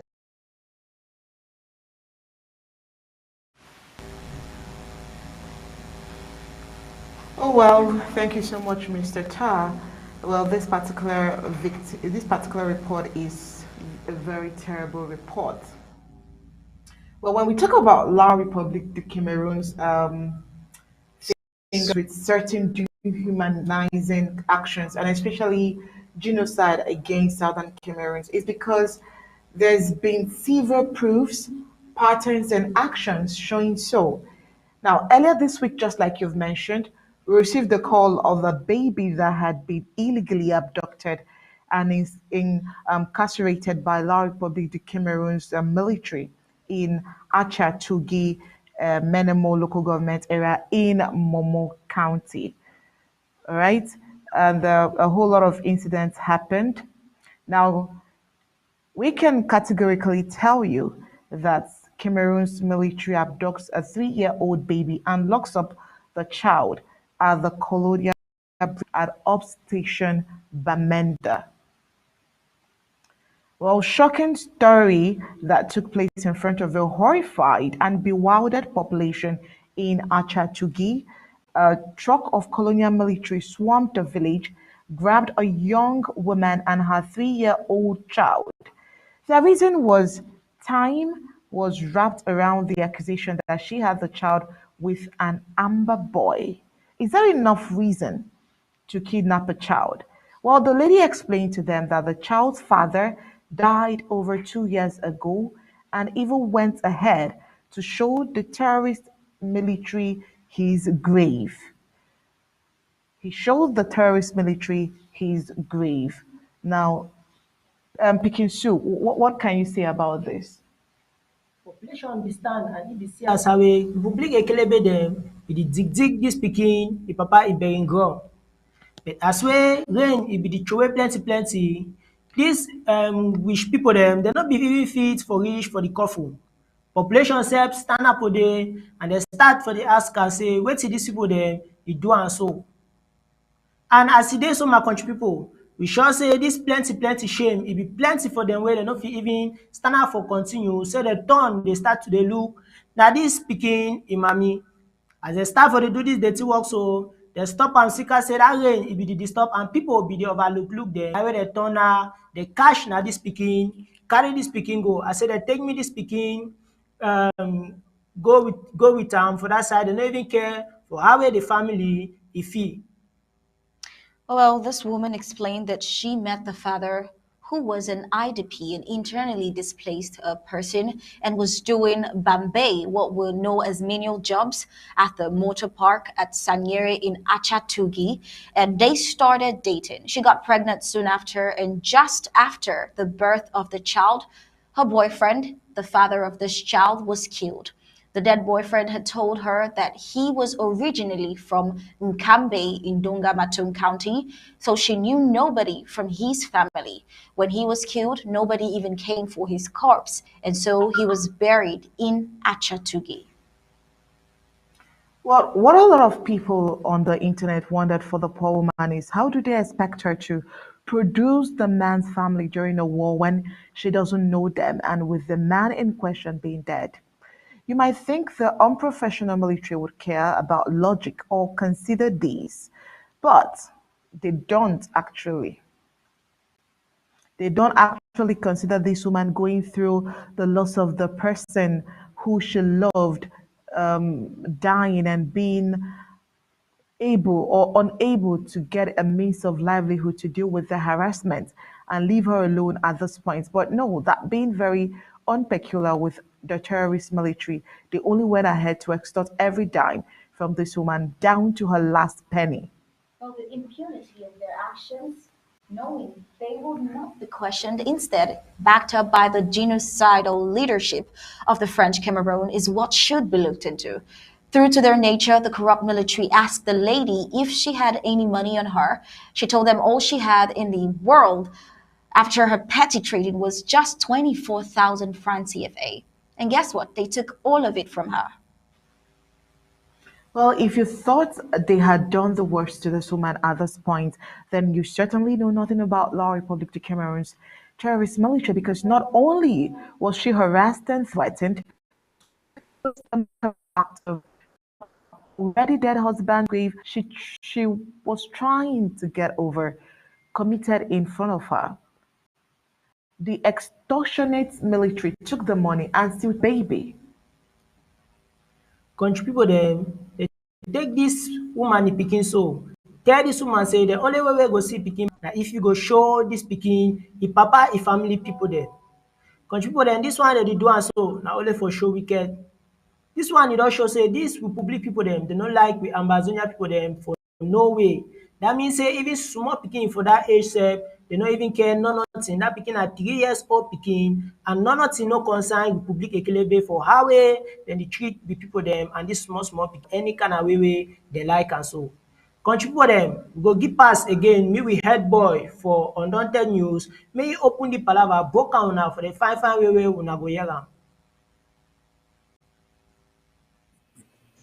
Yeah, the good news about that report is that the child was released few hours after Kemi Ashu and activists took it on Facebook. When they took it on Facebook, La République du Cameroon had no choice but the colonial army or gendarme who illegally abducted this baby returned the baby to the mom. These are some of the terrible things we are going through, and you would agree with me that these are some of the challenges that Secretary Zama and the boys are facing on the ground. Please, Secretary Zama, talk to us. It's not uncommon. In Yaoundé, I think there was a case in Yaoundé over the internet where a mother was arrested for having stolen a phone from somebody. This lady had, I think, a 6-month-old baby with her, and they took the child with her to jail. And it became an issue, and the commissioner said he did not know about it and everything else. But the woman has stayed in jail for 3 days with the baby. So Cameroon is a country, it's a lawless country. Everybody makes their own rule when they see fit and when they see it. But that's the animal we are fighting. And it's commonly said that if you have to kill a beast, you have to become a beast to do that too. Because the way they are doing the things in Ambazonia, if we have to fight the way our culture has taught us, we will lose this war. So we have to morph like they are. And that's what we've been doing. And that's how we can go toe to toe with these soldiers and go back home while they go back home in their caskets and in their numbers. And that's not going to stop. For those that are blown and they have to become fertilizer in our fields, so be it. But the banality, what made me to come into this fight is where they dumped this child, I think somewhere in Batibo or Kenbom area. and doused this kid in a boiling oil and scolded the kid to death. That's what turned me on, and I said, oh, I'm all in when it comes to this fight. They are doing that, and they are doing that. They are stealing children, even the children who live from IDPs in Eastern Cameroon. They do adopt them and have them as slaves. So we are telling our people to be mindful who they are letting living around them, who are taking care of their kids, and who they deal with, because it's so much lawlessness in East Cameroon. We have people who've worked in Bamayo for 7 years. They've never been paid, and when they asked for their payment, they were beaten to death. So we have an animal that we have to deal with. We have to contain it, and our soldiers and our civilian population. We are asking everybody to be vigilant. We are asking everybody to contribute to this fight. You don't have to be a foot soldier in the fight. You can contribute with intelligence. You have your telephone that you can call people and let them know where the enemy is heading and how many of them are there. And only together we can fight this fight. We cannot let the enemy put a wedge between a civilian population and the ARFs or the North-South divide that they are trying to make. They've done that for 56 years. It hasn't really worked. For the idiots that are believing like Bela Moki and Moja Moja is a legitimate military target. He's a military person. So anywhere that we can find him, he should be taken down like any beast that could. We do have pit bulls that when they bite somebody, it's shot dead. This man has killed so many Ambazonians, and we are still looking for ways to get him, and he'll be had. It's just a matter of time. He thinks he's safe when he goes around in armored cars, but that day is coming, and he is on the top list, and he'll be dealt with. And those people who are calling for other Ambazonians to be killed because they are from the northern zone or southern zone, or because they are Muslim or because they are Christian, we have transcended that. And the thing that has happened in Mamfe, it's a clarion call for everybody that this is the time to put on your armor. The song, like they say in churches, all Christian soldiers, put on your arm and be ready for the fight. We are fighting, and we are recruiting as many people into this fight as possible. And we are asking for you to contribute towards the soldiers, asking for you to contribute towards intelligence, because the soldiers themselves cannot fight this war. Those donors who are contributing to this to keep peace at home cannot do it. All of us have to have our own contribution towards this fight. That's amazing there. Barrister Fru, please. Yes, this child's case and the mother should be well documented by the LGA of Minimum and sent directly to the interim government, so that the Ambazonian Genocide Library can be updated, just like the case in Mamfe will be sent and is well documented. It is against international law to capture a toddler, put a toddler in detention during war. My God. What do they think they have done? Well, I am not surprised, because Cameroon is a lawless society, it's a lawless country. There is a power vacuum in Yaoundé. Even if there was, he is the same guy, the warlord who declared war on the Ambazonian people. He's going to smell the coffee. He may not live to smell the coffee, but his collaborators will. This child's case and the attempted exhumation of a dead body in Minimum during wartime it's a crime against humanity.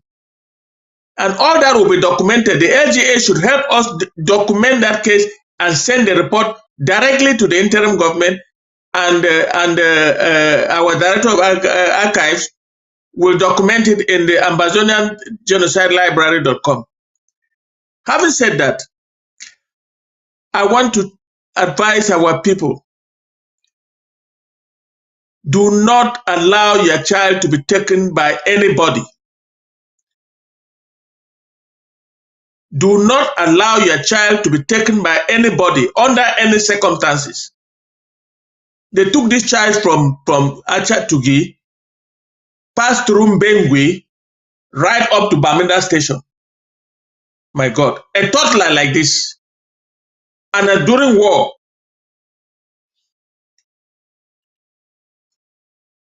I don't know what to say other than that it's a war crime and we're going to follow it up. Thank you. But Sambesa, please, quickly, so we can get into the main Yes, topic today. it's a war crime. But before we define the war crime into it, we have to look back at where we are coming from.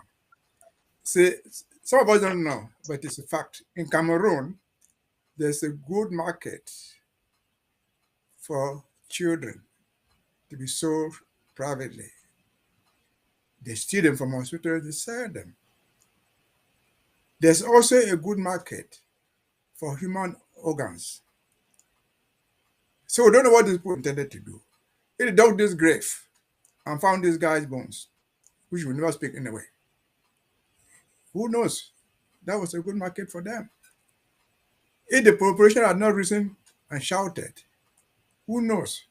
This child might have been sold alive to somebody else, trafficked, or killed and the organs sold. This is a reality in Cameroon. The only mistake the people of that community made was that it was not enough to stop them from digging the grave.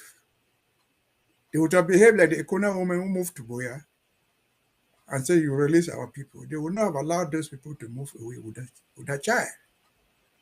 So this is a crime beyond description. But this is not the first time. See, this is a living child. A few months ago, the Valley military arrested a pregnant woman in Boya, not in the war front, in her house. And she remained in jail for 8 months and gave birth there. She was tried by some Cameroonians. And of course, where is Boya?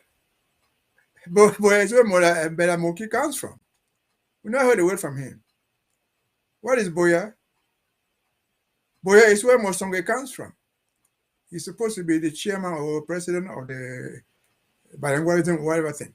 We never heard a word from them. So, how do these people sleep at home and want to terrorize the terrorists? They don't want to talk to people who kidnap children, who kidnap pregnant women for their own reasons, extort money from them. Yes. We'll go back to Igweko again once more to put an end to this. Igweko is in Mamfe. Mamfe is where Tabe Tando comes from. He's the first vice president of the Senate. And even taking their own story, if their version were ever to be true, if they were village inter-village fighting. May I remind Mbela Moki and Mosonge that none of those villages that purportedly fought with people in the Buako was from the northern zone. They were not Graffiti people. If they were ever such a thing, they were people of the Southwest, where Mbela Moki is the senator of the Southwest, where Tabe Tando is the senator of the Southwest. So where were you when all these things were happening in your own backyard? Again, Balsanso has said, I don't think anybody will need to say it more. It is a war crime beyond description. And again, the communities, the individual woman whose child is adopted may not have the power to confront 5 armed men. But a group of 10 unarmed women shouting and crying out will shame the guy and will run away. So don't let any of your children from your community be taken out of your view. If you notice that, then let them take them and then release. No, they should release the child right there. Nobody is bigger than a crowd. After all, women die in child delivery. So if you are protesting at the kiddo, there's nothing new. You are protesting for your own child. If they're shooting you because they are taking away your children, that's worth death. That's worth the pain. So all Ambazonians be aware. In Cameroon, that will know, there's a big market for human trafficking. they traffic children, they traffic organs, they traffic human remains. And who knows? Who can guarantee me that these soldiers, these criminals, are not part of the deal? Thank you. Thank you very much, gentlemen, right there. I would say that these soldiers, this is what we grew up seeing. Like we rightfully said in 2017, uh, right in front of the headquarters in Yaoundé, that they're acting exactly like forces of occupation in Ambazonia. You would imagine that a trained soldier has the audacity to even inflict pain on a toddler because supposedly the toddler's father is associated with Ambazonia. And after investigation, it was just some falsehood. Now we're wondering, was this guy just trying to extort money? Because according to reports, he was asking for pay. Now, even if this young or this toddler's father was associated with Ambazonian Restoration Forces, which isn't the case, it is in total contradiction of even the laws of the colonial laws in Cameroon, which are not even respected by the colonialists themselves. So it is an apology that our people will be subjected to such heinous crimes against humanity. Now we're getting into something very interesting today, which is we're going to conclude with what is happening in Boya, where students are crying foul of a colonial military actually. The UN, the UN. Now we're going to get into the UN, but we'll conclude on, I'm just briefing our audience to know the things we're going to talk on. We have Yaoundé suggested some grants of about 50,000, and the list came out. And we realized that only students in Boya, that's Anglophone, in quotes, students in Boya, realized that only Francophones, or mostly Francophones, more than 95% of the list of beneficiaries were Ntontus, Bambis, Bambliques, and Nordis in Boya. That's an Ambazonian university. And so there was a cry foul. But let's get into this important aspect of the day. Now we realize that the savage Mamfe massacre has finally led to or compelled the United Nations to break their disturbing silence. But many are wondering, and they wonder if their words will merely be empty promises or hollow rhetoric. The Ambazonian people have grown weary of the United Nations' inconsistent approach to justice, particularly regarding conflicts, wars, and glaring human rights abuses in Africa generally and in Ambazonia particularly. It seems as though the United Nations selectively condemns each perpetrators while turning a blind eye on others. They will condemn Putin and ignore Biya. The question that arises is, when will the United Nations establish a fact-finding mission to fully investigate the ongoing genocidal acts that have plagued Ambazonia since 2017? Critics argue that the United Nations conveniently rushes to aid and support Caucasian nations, leaving others' lives seemingly less important in their eyes. This stark double standards breeds discernment and anger within communities across the globe. those that bear witness to these blatant inequalities. The time for this falsehood to cease is long overdue.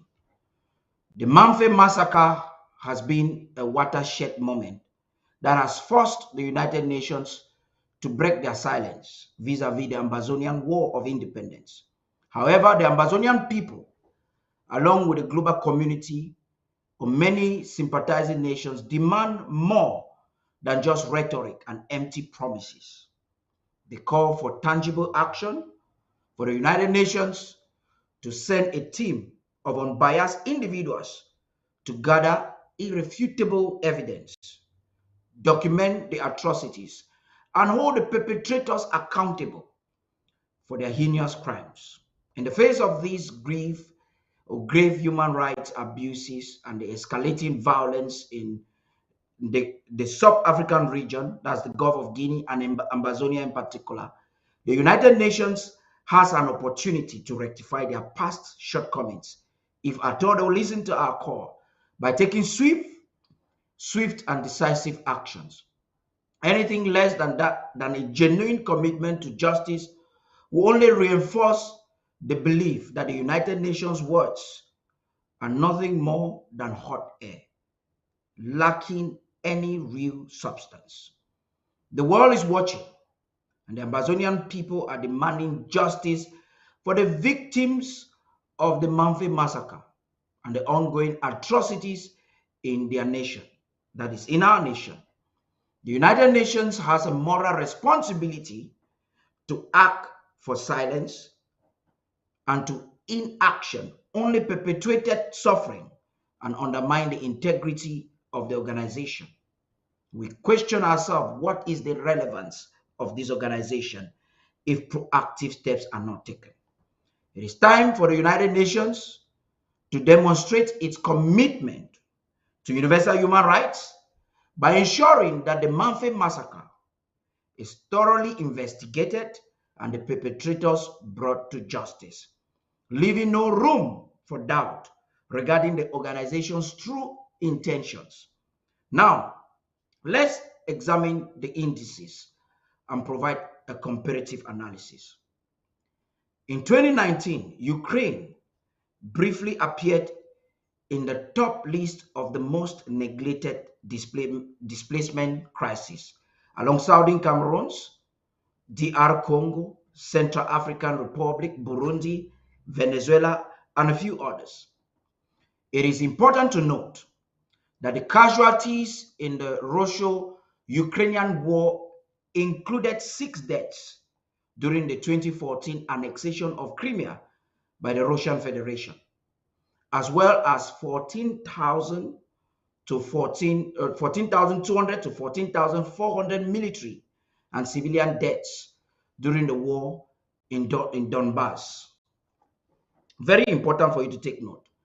Now, by December in 2022, the Office of the United Nations High Commission for Human Rights had recorded 17,000 civilian casualties in Ukraine since February 2022. This included 6,826, these are facts, of deaths and injuries, about 10,000 of injuries. During this time, the United Nations had just updated the records of the casualties in the ongoing war in Ambazonia, which exceeded 6,000 deaths. However, these figures were widely believed to be on a gross underestimation of the actual humanitarian damages in Ambazonia.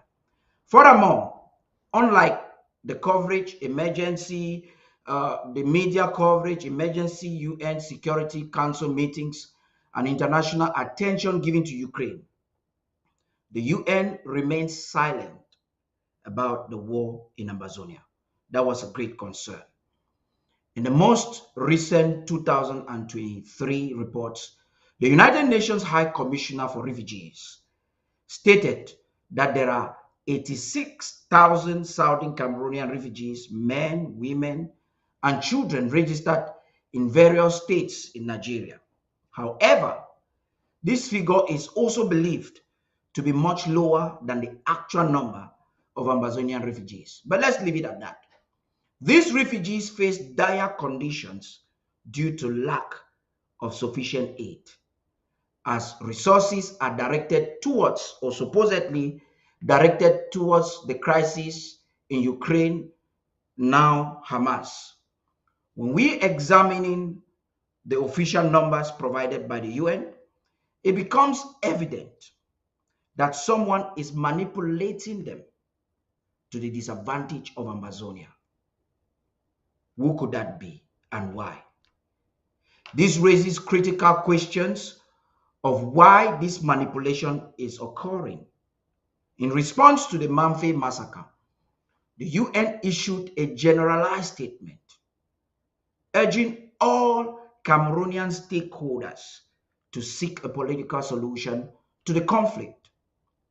The use of the term stakeholders is concerning because different actors involved in the ongoing war have differing interpretations of what constitutes a stakeholder. The way Cameroon organized the Grand National Dialogue can tell you who and what they consider a stakeholder to be. Is the United Nations unaware that the perspective of stakeholder held by La République du Cameroon is ambiguous? Is it unreasonable for Ambazonians to believe that the United Nations is being hypocritical and that there is an international conspiracy undermining the wishes and aspirations of Ambazonians who are suffering a genocide? These questions form basis of our discussions tonight with the barristers and the Secretary of State for special issues pertaining to defense in Ambazonia. Gentlemen, I'll bring you up all again so we can process very clearly what is happening. This is the argument on the ground. The United Nations has spoken. A lot for us to critique in Guterres or supposed Guterres statement following the Mamfe massacre. Maybe I should begin with Barrister Fru. Yes, sir. I had said on this media, on this platform, that the United Nations is a club of friends of the West and the East of the world. I had said the United Nations protects only the interests of the West and the East. That is why in their Security Council, the permanent members are from the West and the East. United Nations, Africans have no business in the United Nations. And the carefully arranged an international court of justice that only looks on Africa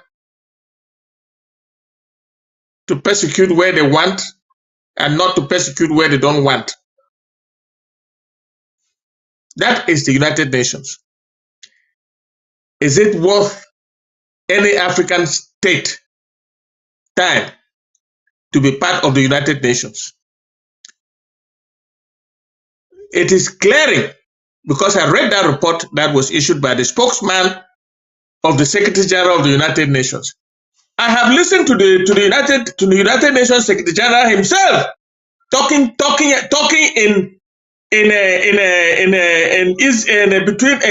somewhere between Egypt, the Gaza Strip, and Israel, talking on the present crisis, the present war that is taking place in that area, talking clearly to the world.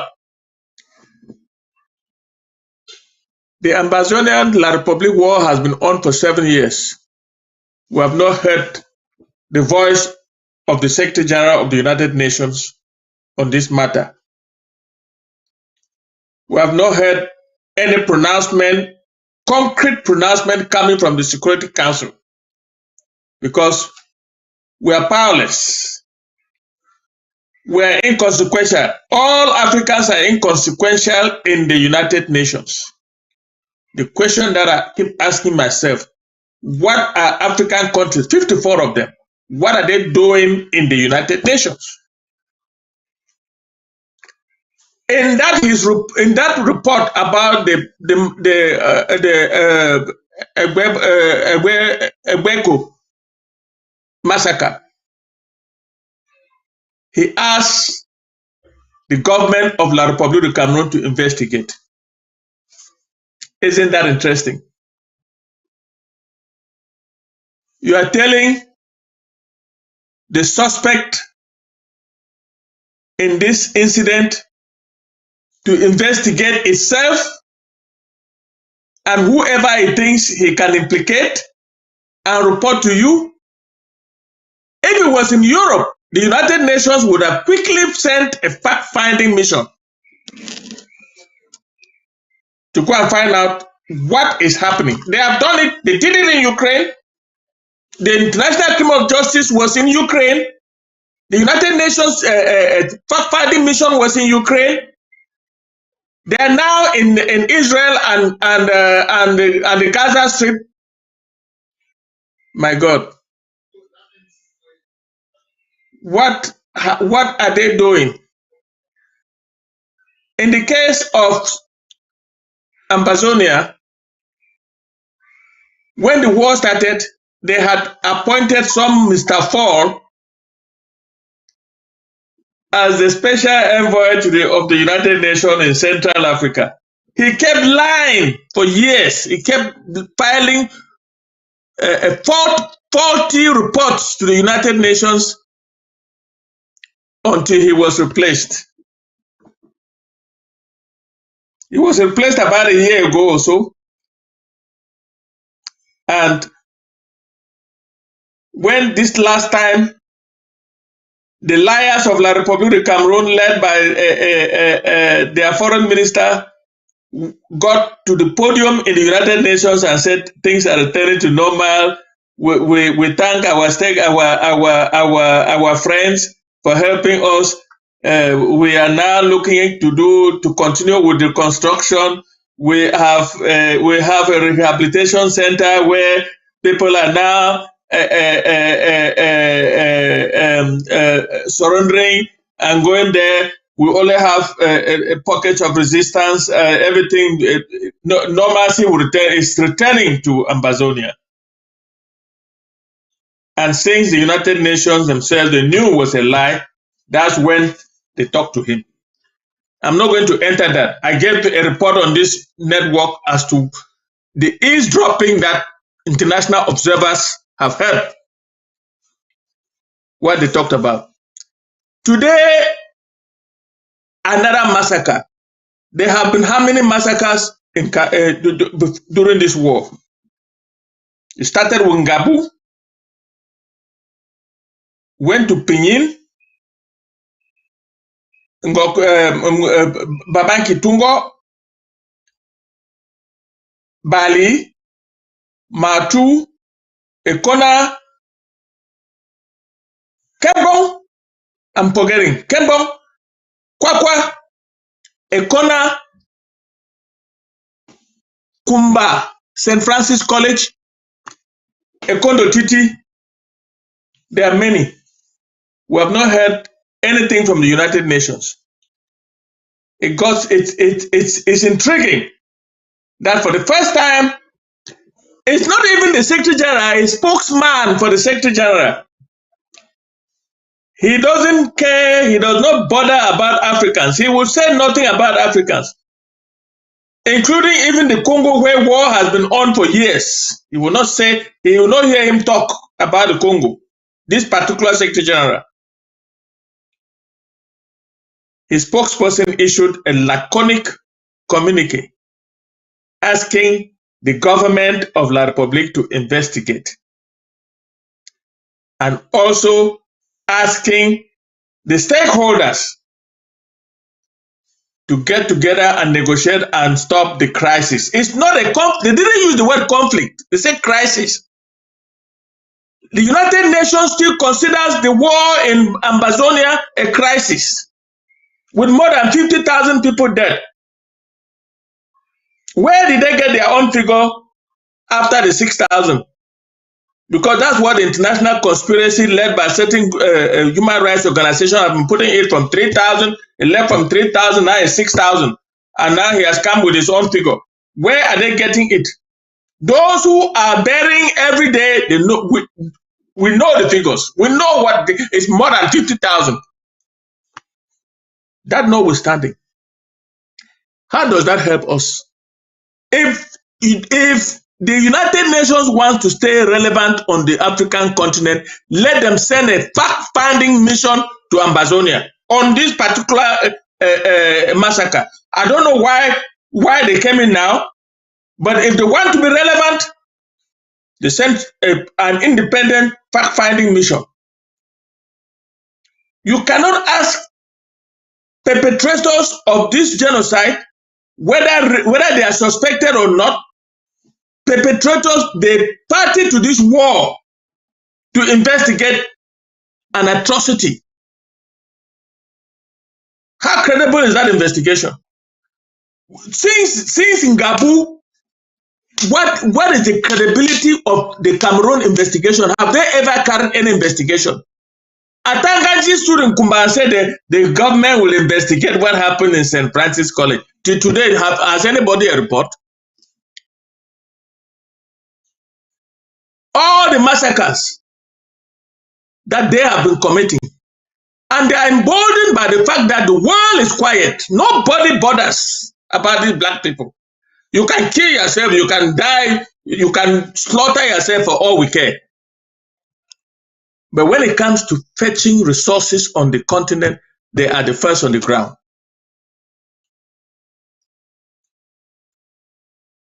The African continent has been a farm for the colonialists led by the United Nations. United Nations, founded after the League of Nations, after the Second World War, was to bring peace and security to the world. When they say the world, in their action, they carefully excluded Africa. And so what is the reason for Africans being part of the United Nations? Can Africans not get together and have their own organization that caters for its peace and security? Having said that, the so-called African Union is teleguided by the colonialists, France and others. So we are, like somebody said, well, we cannot say we are not naked, but don't use our nakedness and commit atrocities on us. The United Nations is a toothless bulldog when it comes to the African continent.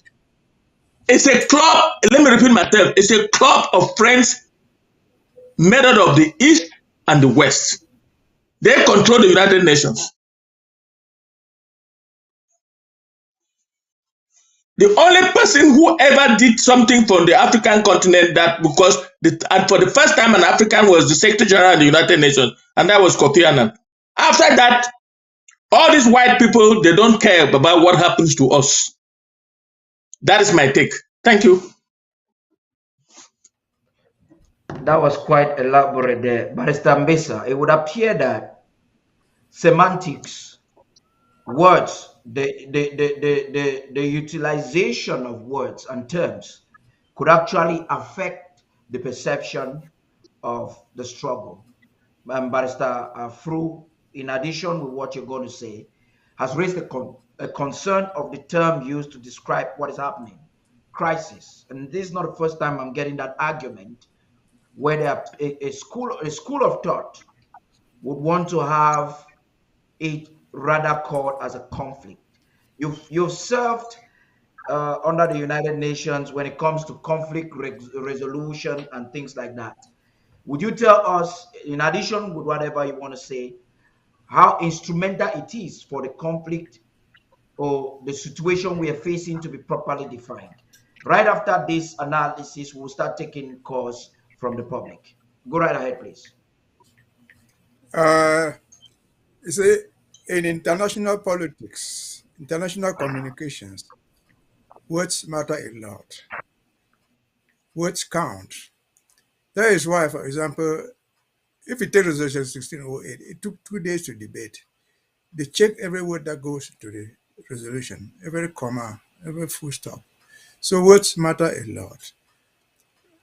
But that is not where we are. If the UN Secretariat had said, yeah, there's a war between Ambazonia and La République du Cameroon, describing it as a whole war, would that have changed much? I doubt. Now let me take it from where we ended last time. We ended about the children which are being adopted by soldiers. The people leading the fight in Ambazonia are the bees.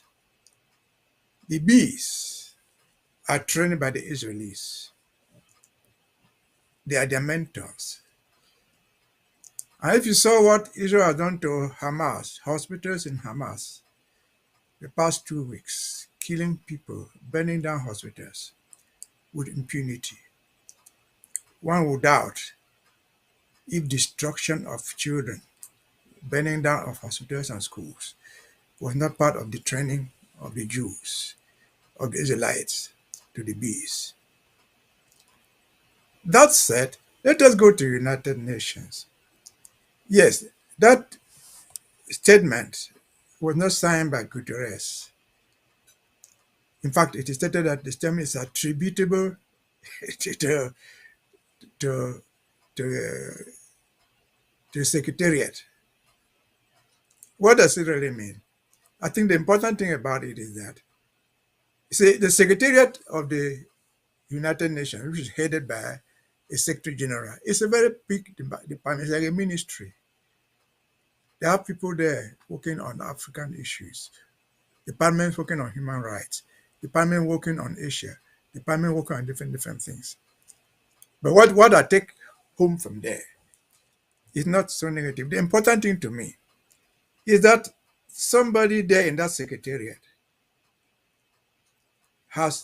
they are following up these things. We did not report to them. They are following up events in Ambazonia, the struggle between British Southern Cameroon, Ambazonia, and East Cameroon. They are following it. All these things we are talking, they have them in that office. But what can the secretariat do? Unless we understand the work of a secretariat. They can write all those reports. They can even recommend a fact-finding mission. The Secretary General cannot stand up and appoint a fact-finding mission. No. It is under the Security Council. It has to go there. They approve it by resolution. Then on that resolution, the Secretary General would appoint members of that fact-finding mission. So what does it mean to us? We have to do more. The United Nations speaks by resolutions. I'm not one of those who think that why this thing is against Africa. No. To say that it's against Africa, we must see what Africa is doing itself. Yes, we were not founding members in 1945. I don't know how many African countries were even there. So the 5 permanent members are people who fought the war. So it is in their interest. There's no doubt that the United Nations is a game of interest. And if nobody in that whole assembly picks up your case to the relevant organ of the United Nations, we'll go nowhere. Somebody must take it there, General Assembly, Security Council, or any other organ. A resolution is passed. Then the Secretariat will act on it. The Secretary General does not have the power to do all those things, I would think. And so, it was being say Africa, they hate Africa. No. What has Africa done itself? There's something we call the African Union. The African Union has its own Security Council. What have they said about Ambazonia? What have they done? The whole Africa has said nothing. Who are our neighbors? Who are hosting our refugees? They keep quiet. They have not even raised it at their own Security Council of the African Union. Again, the United Nations will have to do more to get at least a country to sponsor us at that level. They were called at The Hague. It has Africans sitting there. The Africans in that court. Judges with the same power. And again, Africans have refused to live up to expectation. And I remember in 1994-95, there's a guy that people may know him very well, Thomas Friedman. He's a Jew. He's a journalist in the United States here. He wrote to Nelson Mandela, asking Nelson Mandela, I have this letter here, asking Nelson Mandela to intervene in the Israeli-Arab conflict. And Nelson Mandela replied and said, look, I have fought against apartheid all my life. Apartheid of the white man against the black man. If the same apartheid of the Jews against the Arabs continues, I'm not going to put in my there. Mr. Friedman, go tell your people to stop the apartheid they are practicing there. And he died without going there. What is going on now? They are killing people in Hamas. They are killing people in the Gaza, bombing them indiscriminately. Who are speaking in Africa? Zero. I think the other thing I heard somebody say was from South Africa. And then we say, well, if they gave them a seat at the United Nations Security Council, they will do nothing with it. During the Kuwait War, when George Bush was there, Cameroon was one of the unelected members of the 15 members of the Security Council. They simply bribed the Cameroon delegate and supported the war against Kuwait. So until you stand up for yourself, don't expect others to stand up for you. The United Nations, as long as it is a club of countries, they have interest. What is going on in Gaza right now? You have seen they tried even to pass a resolution, it doesn't pass anywhere. Because they have, the American system where we live, to criticize Israel is to be anti-Semitic, punishment by American law. You see, poor Biden, you see, they're talking on both sides of his mouth.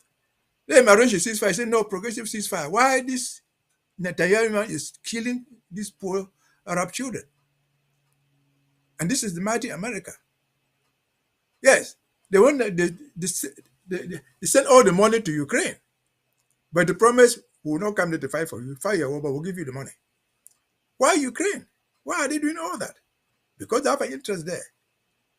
Their interest is to expand their NATO there. Not too long ago, we sat here and we're talking about some Ukraine. They indicted the president of Russia. I told you that was a waste of time. The man has been going around the world who was arrested him. If they could indict that guy, they should indict Netanyahu for the open crimes against humanity that they are committing in Gaza. There's something like us. The fact that 3 Hamas people threw a rocket does not give you the authority to go and bomb down a whole hospital. Just for the same like the fact that 2 Amba fighters come out and kill 1 soldier from a village does not give that Republic the power to come and burn down the whole village. That's a war crime. But would it be prosecuted? No. Why? Because the Americans and the West are behind them. They support their criminality with impunity. Having known these facts, what I think we should be trying to do as Ambazonians, we're not going to be crying foul every day. Let us try to break the core. We know how to do it. The only way to do it is to get somebody, a member of the club of the United Nations, to sponsor our case. We can cry for 30 over 30 days. It would take us nowhere until a member state, and I'm sure those involved in this department have at least some few friends on international community, few tiny countries. They must sponsor our case because once a member, you're a member. We cannot excuse ourselves that for 7 years we have not had a single country of the 199 countries in the world to sponsor our case. So, whether it is relevant or not, whether the UN is relevant or not, it is not enough for us to install them. They are not going to go out of existence They're not going to go out of business because Ambazonia insulted them, a ton of insults. We still need them. And therefore, let us capitalize on where we have our own shortcoming. Our shortcoming is that we have not been able to get at least one person, even from the continent of Africa, that will like someone, oh, they're hating Africa. Africa with its 54 countries. Yeah. Who has raised, they are unable even to enforce their own laws. Remember Communication 266, which was a judgment and a political declaration, because that communication was adopted, was approved by the heads of states. Oh, what they recommended there, that was 2003, 2009. Oh, what they recommended there that they should do to avoid the present crisis that came. Nothing has been done. Absolutely nothing. That's African Union. They did not need the permission of the UN to do it. That was the only, in fact, that if you read communication, they said in that communication that war will break out until you solve this problem. If you don't address this constitutional issue with English-speaking Cameroon Ambazonians, war will break out, and it's coming soon. That was 2009. And they said, look, we'll give you 6 months. We shall send our expertise to help you solve this problem. That was 2009. 5 years after that, the war broke out. They have not even looked at their own resolution that they passed there. That's the judgment that bore the signature of heads of state. So blaming the United Nations is as good as nothing. But again, the bottom line is that we're not going to leave the United Nations. The United Nations will not break down. Africa is not going to leave it. If the 55 countries in Africa left, which they will not leave anyway, the United Nations will still be there. Why is Israel so powerful?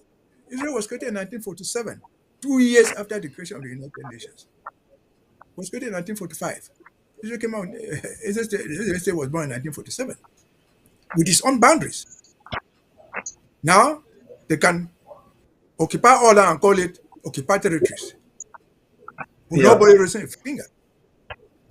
And so let us, as far as we can, behind the screen, get at least the weakest member of the United Nations, because at least that person can seek allies. And then we can prosecute. There's no way we can avoid the United Nations. There's no way insulting them would solve our problem. We must try to break the war into it.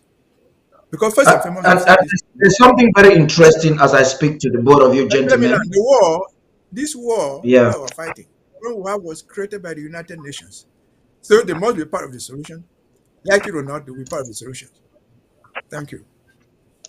Yeah, there's something very interesting as I speak to the both of you gentlemen is the way you communicate the message, and it reflects the emotions of Ambazonians from diverse perspectives.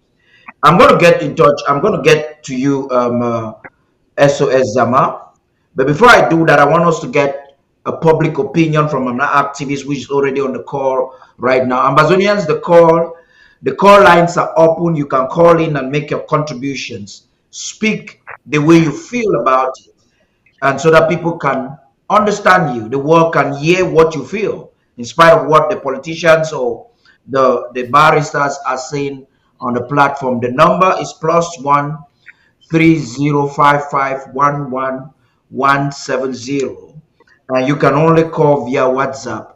We'll definitely pick your calls and react to it. But now we have an activist online who has a contribution to make. There's something vital. I want you to prepare your minds because we'll be talking about it. Talking about recognition, a sponsor in the Security Council or the General Assembly. There are Ambazonians who are sick, who agree in a large number, and even the president has said it a couple of times, that we actually need a sponsor. We don't need partnership with maybe separatists like the Norway guys are trying to do. And most recently, some Ambazonians are requesting that the interim government tries to sympathize with Palestinians as they try to seek for their own liberation, so that it is in Jangi, purportedly, we might have some support. And others are thinking that Nigeria has a historic and a legal duty and owes us a debt to be a sponsor because they voted for our independence. Before we get that sample opinions and and SOS Hamas reaction to the UN statement. Let us hear the speaker. Speaker, go right ahead. We're listening to you.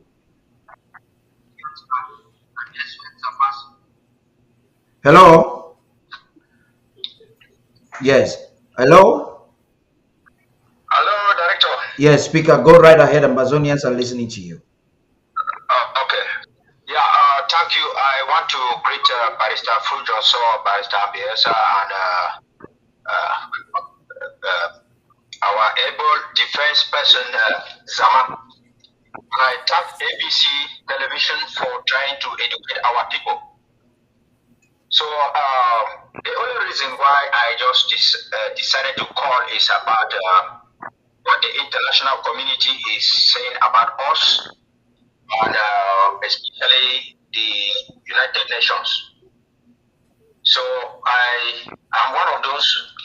I believe that we need to collaborate with the United Nations and get what we want.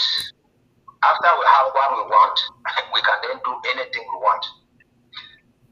Everything starts in Africa. Civilization started in Africa and the rest. So what happened is that our African people, the kingdoms and the rest, they did not engage themselves in expansionist policies to expand and dominate the world everywhere. At the same moment, we used to learn about the trans-Sahara trade routes, people coming from the Arabia and whatsoever. But when you see the politics of the world, every country has its own time. We used to hear about the Roman Empire, the Ottoman Empire, the this and this. So the United Nations, as we see it today, is still the British Empire that is working. So I believe that the British Empire is one of the last empires that succeeded to rule the whole world for quite a long time, expanding, going to India, Asia, everywhere. So Otto von Bismarck came up, the German Chancellor, came up and tried to build German unification to put away the old order. But the British people, they were very smart. What happened? It led now to because Bismarck was the first person who came out there and said, okay, they should divide Africa, they should do this. Like United Nations or League of Nations, talk of what means that countries that are fighting, those that were fighting, African people were not fighting in a world war. So they could not have said that they tried to make peace in Africa. So those guys, they went there and joined the combine. Now they had to neutralize Germany and created what they call the League of Nations, which is controlled by England. England is who? Is America. That is how it is. Even the United Nations, only 5 permanent members are there. That one is for their own interest. So it is time for us in Africa, in Africa and in Ambazonia, to stand up and understand that these people are using us. They are merely using us. How come that they say they want democracy in America, 2 mandates? Donald Trump is in court now because he wanted to maybe kill them. Different people. But the same people who go to Africa and support dictators, people who change the constitution, people who do everything possible. So the United Nations stands for is that the world people, Russia, America, England, China, and which other country are France, they should not fight amongst themselves. That is why they want peace. Any other place, people fight and kill themselves. They don't care. They can fight and kill themselves. They don't care. So it is our position now to educate our people that these people are using us. How come on earth say they are fighting for world peace? Now they only station their militaries in Africa or maybe in Asia. Why is it that the African Union cannot station a peacekeeping force in America? They cannot station a keeping force in Europe or in England and whatsoever. But they only come and put all those things in the authority because they are the ones that come and promote corruption. They put leaders who are going to do everything possible to give our resources to them. That is why I agree with Barrister Johnson, who said these people don't love us. What they want but our own resources. Now, I believe that the African man is thinking about the future because of abundance. You have a lot of water, a lot of food, a lot of everything. You cannot think about the future. You see the white man in my village, when we were growing up, we'll build a kitchen here, we'll build the sleeping room will be like 10 meters. The toilet will be like 5 meters. But because we had a lot of land, we have streams, we have water, firewood, everything. But when you come to the white man's country, he has only 2 meters of land, or maybe 5 meters square. What is he going to do? He will build a story building, put a toilet inside, everything inside, because he doesn't have the resources. He doesn't have the land. So we Africans, we need to work very well to ensure that everything that we have, even if it is in abundance, we need to make good use of it and deprive these people. We call on all the black African people, be they who are African Americans and the rest all over the world, they should unite and say that, okay, now, if it means that the black people need to unite, like the Arabs are uniting against the black people, we should all unite. And I know Ambazonia is going to be free. So there is nothing about that. So there is nothing about that. Thank you, people. Thank you. All Ambazonia people will continue support the interim government, support ABC. We have to meet like a country with the government, with the flag, everything possible, not like groups. Thank you. That's amazing. We're having another caller there, but it would appear that Barrister Fru has a reaction. And like I said, I enjoyed the perspectives because at the end of the day, we're communicating to the international community the emotion of Ambazonians from different standpoints. Please comment before we get to yes, I stand corrected. Nobody insulted the United Nations on this platform. I have said, and if all of us are listening, I have said the United Nations is a club of friends made out of the West and the East. That's a charging clause. Secondly, these friends have arrogated to themselves the Security Council, permanent members of the Security Council. Last time I said, if that Security Council is not reformed to represent the world, then Africans have no business in the United Nations. I agree that we need a sponsor. If a sponsor does whatever he does, it gets to the Security Council, it will be vetoed by France and the whole thing collapses. But if we had an African in the Security Council, a permanent member, and you remember, I also proposed that there should be to reform the United Nations to represent the world, nobody should have veto powers of anything. But you have permanent members of the Security Council with permanent interests, depending on the zones. The Asians, the Africans must be represented. That is what I said. And I did an analysis of the communique from the Secretariat of the United Nations. And I made 2 comments. One, they are referring to the conflict or war. They are calling it a crisis. And 2, who are the stakeholders they are referring to? Who are the stakeholders? La Republique has its own definition of stakeholders. We have our own. Who is the United Nations calling the stakeholders? I said United Nations is a club that is very powerful, is not going anywhere. I didn't say call for destruction of United Nations. All I'm saying is that Africans, after colonization of Africans, and now neo-colonialism, Africans have no business in the United Nations because the United Nations does not represent the interests of Africans. I also said the African Union is of no use to us. I also called for an organization that represents the interests of Africa. That is what I said. That's my opinion. I did not insult the United Nations in any shape or form. I know it's a very powerful organization in the world. It's a very powerful organization in the world, represented by the powerful interests of the East and the West.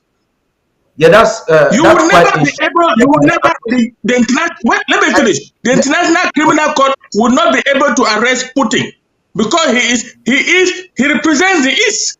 He is a very powerful member of the Security Council. He can travel this world. Nobody will pick him up. So let nobody attribute the fact that I insulted the United Nations. I never did that. Okay, let's get this other perspective from the public, and then we'll come back to hear from you, Secretary Zama, on this issue of us seeking real partners and sponsors at the Security Council, because we all agree that to a very great extent, we will need to use the institutions that be like the United Nations to achieve what we need to achieve at this time. Yes, caller, please, can you make your contribution? Greetings to the panel and greetings to Barrister Ghana, Barrister Timothy, Barrister Fro, and Dr. Zama.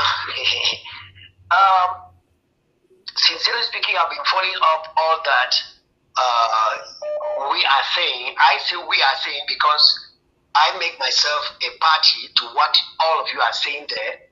And I want just to add to say that this generation has awoken from sleep to understand that the club of friends that have been instituted in the world is actually, like our president says it, a club of friends to destroy those who are not friends. And I'm talking about the African Union first, then the European Union, of course, which is calling us in Africa as overseas colonies. Many of them don't even call us countries. That's why they will invite all the colonies, heads of colonies in Africa to America or to Russia and put them in a school bus to go and meet one person who is actually like the head of state, and they will all walk down there. But I want to say that these institutions that were made to make sure that the police world such a way that the big fishes do not eat up those that are growing. But it has turned out to be quite the opposite. And today we have those institutions, like some people have called it a dead lion or toothless bulldog, and so on and so forth.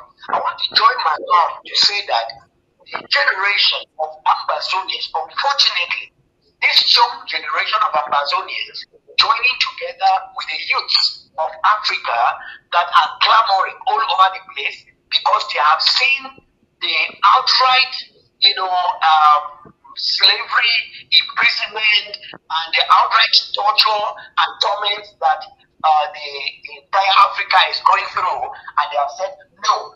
And so I want to join my mouth to say that, yes, if we are looking for somebody or some people in the United Nations to talk our case, we will not fail to make them to understand that they have failed. Just like the League of Nations. I don't know why the League of Nations was closed down and the United Nations took over. I don't know whether it was just a change of name or it was a change of perspective. If that works, I want to say that at the present moment, the United Nations has lost its perspective or its purpose, just like the League of Nations did. And we need another generation of youths that we see happening in Burkina Faso, in Mali, in Niger, and all over the place. For these youths to come up and liberate Africa. But it's a made a statement that touched me so much.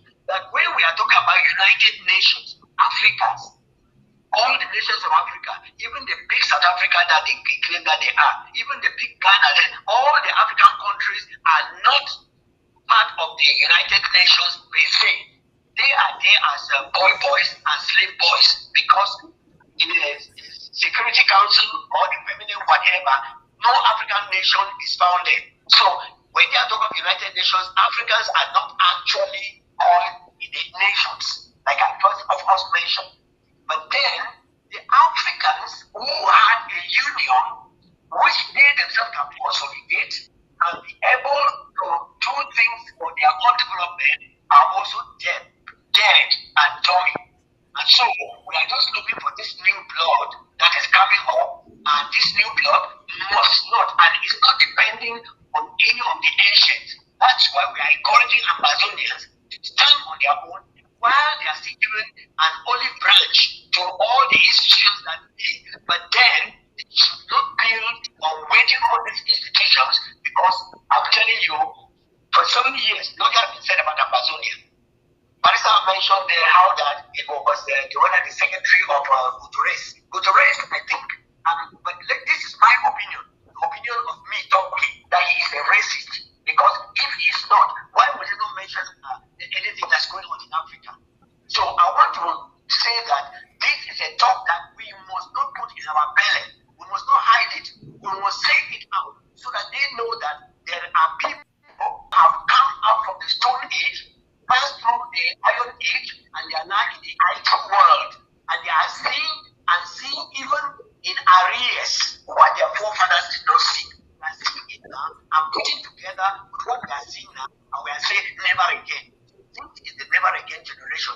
That's what I wanted to contribute, and to encourage especially the Amazonians and the African people to rise up and take your destiny by your own hands. Thank you very much. That's my contribution. That's quite instrumental there, but Pastor Commando. It's quite interesting how that everybody is fed up. Secretary Zama, we have Ambazonians. A lot of people are calling. Please, you can call now while the others are done, and we will have you have the mic to make your contribution. We have Ambazonians.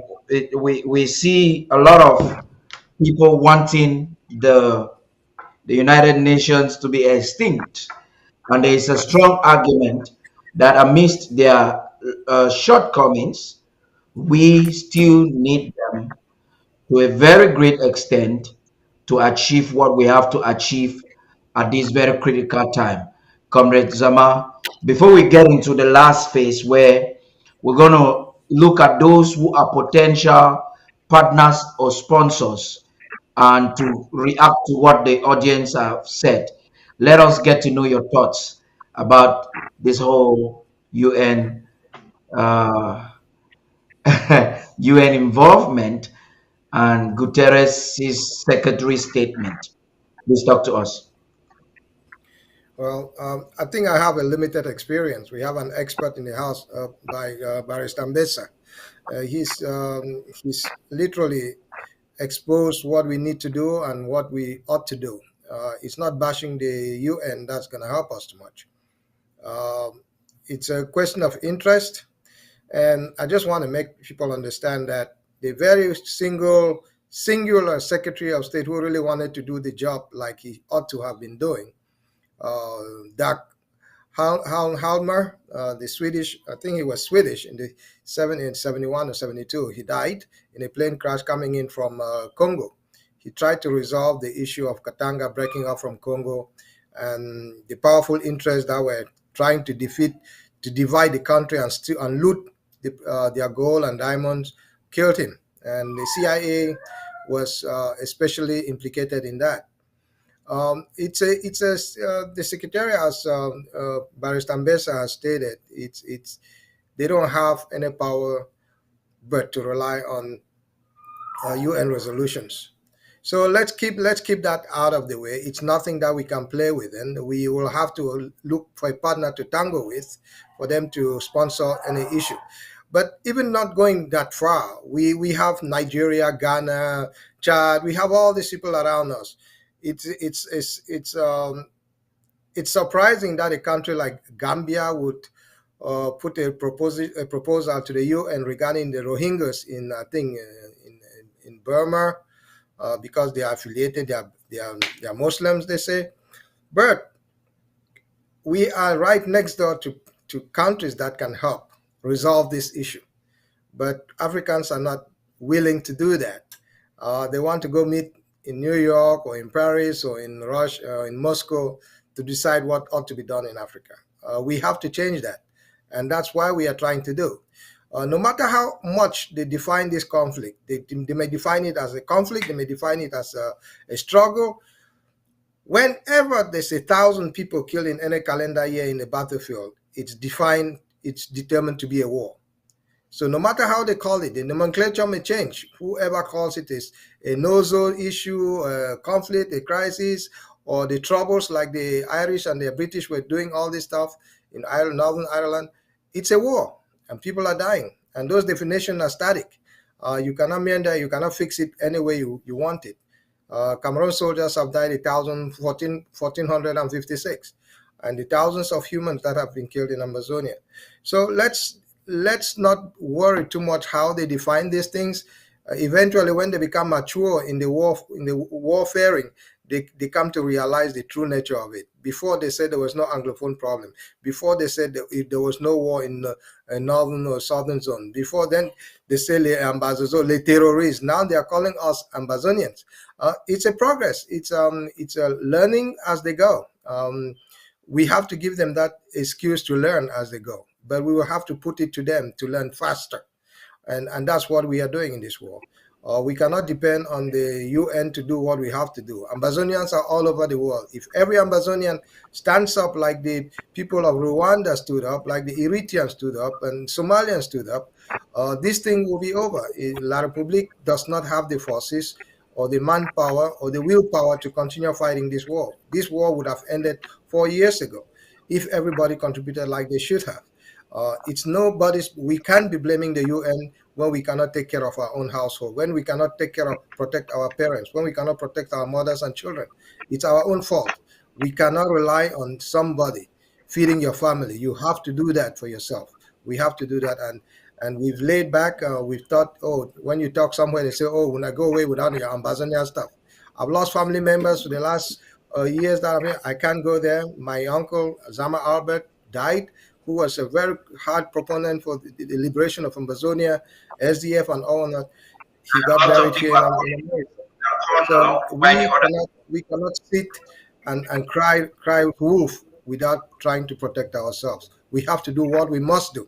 And supporting our troops, supporting our families back home is what we must do. We cannot depend on the UN. There is no Salvation Army coming out there. We are our own Salvation Army, and we must do that. Wow, that's quite amazing. There's this question of us taking responsibility. Yes, talk. I'm coming to you, Barrister. I'm coming to you. Yeah, the question of us taking responsibility. There's a cliche there. We taking responsibility. We seeking for partnership. We getting sponsors. We tolerating the what UN calls toothless bulldog. That's the UN. We tolerating them to some extent to get what we want. We're navigating in a very dangerous or the dangerous waters of diplomacy right here, and it is critical. At the same time, we're fighting a war that some are accusing us. It is a hard task, and I'm talking to advisors of the interim government right now, where policies as per the way we prosecute the struggle will emanate. Barrister Mbesa, I'm back. You have a lot of reactions to make right there. Now, I just have to make a few explanations because it looks like we miss so many things in our own anger because we're really angry. See, everybody wants. No, our anger is justified. I want you to know, but like we need to curtail our speech, which is also important. Yes, what I'm trying to say is that The whole world wants the United Nations to be reformed, the Security Council. But they have been talking about that for the past 10 years. We're not going to wait for 20 years until they reform it and give Africa a seat and do this and do that. That's not going to happen. But the point I'm trying to explain is this. Sometimes we don't understand the fine points of some of these international organizations. The Secretariat issues generalized statements. Stakeholders. They don't define who is a stakeholder. It's not in their capacity to do that. But when it comes to implementation, experts are put in place to do that. And this is a clear illustration. We just missed the Swiss-led initiative. The Swiss-led initiative was supported by the United Nations. But there were two organizations, the Swiss government, which were the mediators, and the Swiss HD. It is the duty of the Swiss HD, only organization choosing to identify the stakeholders because they go to the ground. And if there's any story that we can believe, you remember, we were Capo Daniel said that his man Choi Yaba said, but why are you talking to Sako? Why are you talking to him? The Swiss ID were able to identify the real stakeholder. They were not talking to the governor of the northern province. They were not talking to Okala Bilai. They were talking to us and talking to the government of Cameroon in Yaoundé. They identified two parties. In the And just to add to what you're saying before you continue, I brought in that element, which to me is one of the very important aspects of the statement that was published, the element of stakeholding and stakeholders, because Coopers have their perspectives. It would appear that our Ambazonian community or Southern Cameroonian community is kind of confused. They get men and women with their families, create a title and call themselves stakeholders, and then they want to rekindle in Canada to manipulate the international. Forget about that. What I'm trying to say is this. Very often, in most peace processes, and I've just given the example of the Swiss-led initiative, facility, which in this case was the Swiss HD, they are very experienced in conflict resolution. They are not doing it for the first time. They have indices to go to the ground and know who qualifies as a stakeholder in that field. As I was trying to illustrate, the government said there's some people in Bamenda under the governor of somebody who are now in Boya. The stakeholders, the Swiss-led initiative, Swiss HD, were not talking to the governor of the Southwest province, the governor of the Northwest province as interested parties. The Bayanga chief, the Bangwa king. No, they have the indices. They knew by their own action, by their own experience, by their own investigation, who are the real stakeholders. I emphasize this because we may tomorrow have another opportunity. Maybe no longer the Swiss, but another opportunity will arise. But if you expect the United Nations from the Secretariat to issue general statement and say who's a stakeholder, they're not going to do that. They know there's a fight going on there. For a party to be resolved, for a conflict to be resolved, this Mr. Guterres will never come and sit on the table as a negotiator. No. He might help as a negotiator to represent the United Nations, but that negotiator is an expert, experienced in the trade of negotiation or mediation. So I'm just saying this for the future. So you don't expect the African Union in the organization to name the stakeholders. All what they say is that there's a war going on. Let the parties go to the table. The party will not walk to the table. Somebody will identify the parties.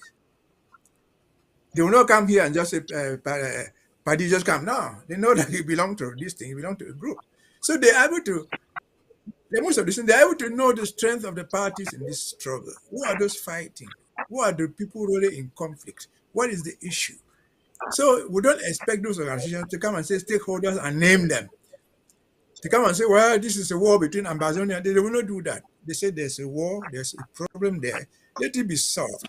The technicalities, the fine prints, the foodstuffs shall be done by the experts. I hope going down the road, because this thing will come to the table one day. When we have this in mind, like Capo said, his Choi Yabaman almost killed him literally because they're all talking to Sako, assuming that he's telling the truth. But that is how it works. The UN and many organizations, they talk in general language. They don't want to be enemies to anybody. They may know All the right. facts, but in general language, Look, the expertise will come there. Like when we go to sit on the table to negotiate, not all of us will go there. Maybe you will go, maybe Mr. So will go. I will not go. Somebody will not go. So there will probably be 5, 10 negotiator or members there, but that is how it works. I'm just giving this so that we know. We don't get so angry. I agree. The United Nations needs a reform, but it's not yet reformed. We have to remain on what it is there right now. I did not say that. Sorry, but if we, you see, people are following us in these debates. The general language you all they are useless. They are stupid. But we're going to go back tomorrow to them. So we should moderate our language. That's my own point. We should moderate our language because the United Nations is a group of people. It's not an individual. It's a group of nations. So the idea is we need reformation there. But the reformation is not yet coming because the stakeholders, who are the stakeholders? The founding members of the United Nations. They are not prepared to give up what they have. It will take a fortune for them to give it up. But again, talking about United Nations and Africa, we want a permanent seat in the United Nations. If they gave that permanent seat to Africa, who will you give it to in Africa? To Nigeria? What does Nigeria represent in Africa as a bloc? Does it represent Britain? Does it represent the Arabs? No. We'll give it to South Africa. Who? No, but there's no country in Africa that represents the interests of Africa. They represent their different interests economically and otherwise, as of now. Give it to Cameroon, represented by France. So the idea of just And giving us I cannot agree any less because you would have, like SOS Zama said, you would have Gambia supporting a Middle East country and ignoring the war that is just close by. So that's So I said I cannot agree with you. I cannot agree with you any less. But here is the concern that I have. I think, Barrister Fruit, we should make some progress as you react. We need partners, potential partners, potential sponsors. We're concluding the program. I think we have exceeded our time, but we're pleading to get some few more minutes.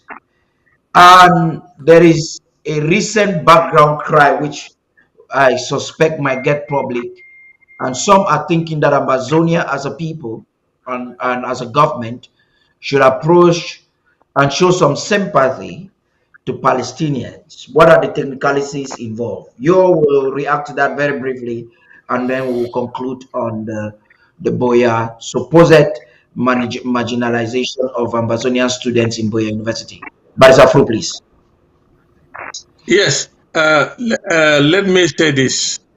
Our salvation will not come from getting a country to act like a sponsor for us at the United Nations as of this time, because it will go nowhere. Where our salvation will come from the powerful nations of this world. If we can get one powerful nation to speak for us, and which is what we are working on,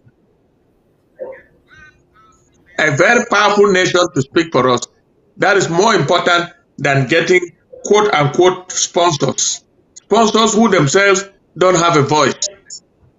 The United Nations as it is now, I say again, does not represent the interests of Africa or black people or even the interests of Asia to a certain extent. What I mean Asia, I don't mean Far East Asia. Far East Asia is in the East. They are represented by China. Mm-hmm. And Europe is represented by three. England and France. And then powerfully, and when I say Europe, I include the West, the United States. Three. That makes four. No, five. Because 3 plus 2, that is Russia and China. They are the ones who control what happens in the United Nations. Let's not kid ourselves. Until the United Nations is reformed, we have no business with the United Nations. We can go and get a sponsor today to tomorrow. Somaliland tried, nothing. but they are functioning as a country. Many others have tried, because the country that you will get to act like a sponsor, which has no weight in the Security Council, will take you nowhere. But if you get a powerful nation that not only acts in the Security Council, but also has the power to act on the ground, we will be free. Until then, I've made a statement before. We are on our own for 7 years. We are the only people in the world that has fought the liberation war without any assistance from anybody. Financing the war by ourselves. And we are I don't know why we Africans are like this. Nobody is backing the United Nations. We are making an analysis of an organization, its powers, what they present as far as our problem is concerned. They represent nothing. Because so far, for 7 years, nobody has acted. Nobody has said anything. I also said the speech, the reaction of the United Nations as it concerns the massacre in Mamfe is as a result of what Eugene Bella Mbella was questioned about after the United Nations General Assembly this year. Otherwise, the United Nations for 7 years, with all the massacres that we have had, no reaction. And I'm saying, the way the United Nations is now, we have no business there. It's a waste of time. If we need to use the time to talk to the powerful nations of the world and get sympathy from them and see how far they can push us to become what we want to become. If you are waiting on the United Nations as an organization, it's a waste of time and resources. Thank you. That's quite interesting right there. Now there are those who are for, those who are against on how we should prosecute our diplomacy, and this is a difficult task for the Ambazonian government led by President Sako. He has a hot table to reflect, to strategize. But the most important thing is how we Amazonians conduct ourselves on the ground. The international community, no doubt, is taking us for granted. And if we will respond with gusto on the ground, we may reclaim some dignity as they will look at us. Now look at our students in Boya. According to reports from Beretta News, the government had promised grants of 50,000 francs CFA, and a list was published. According to that list, almost all of the beneficiaries of this grant were Francophones, French Cameroonians, right in a university, the main university in Ambazonia, a university that our forebears, our leaders fought, bled, and died to be given. Now it has not only been invaded by French Cameroon, we now have a supposed grant given only to Francophones.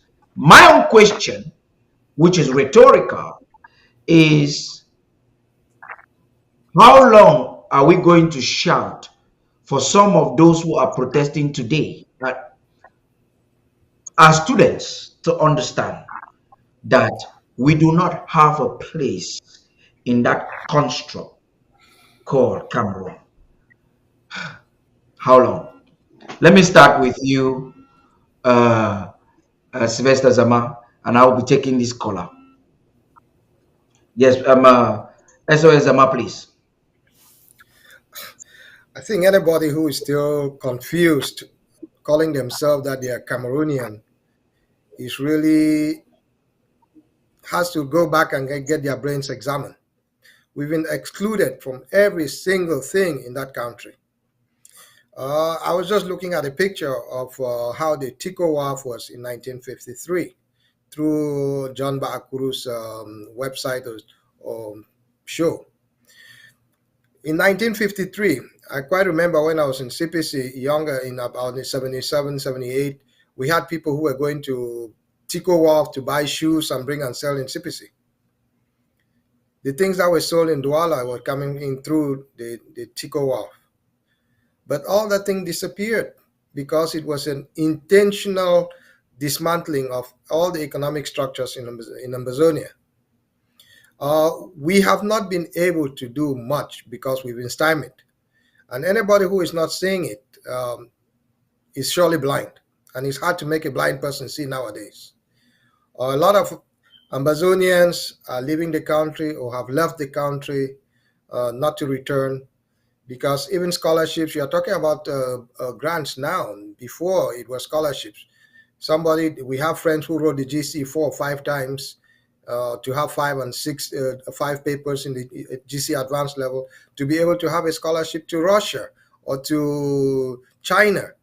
But all the scholarships that were designed for English-speaking Cameroonians were all given to Francophone students.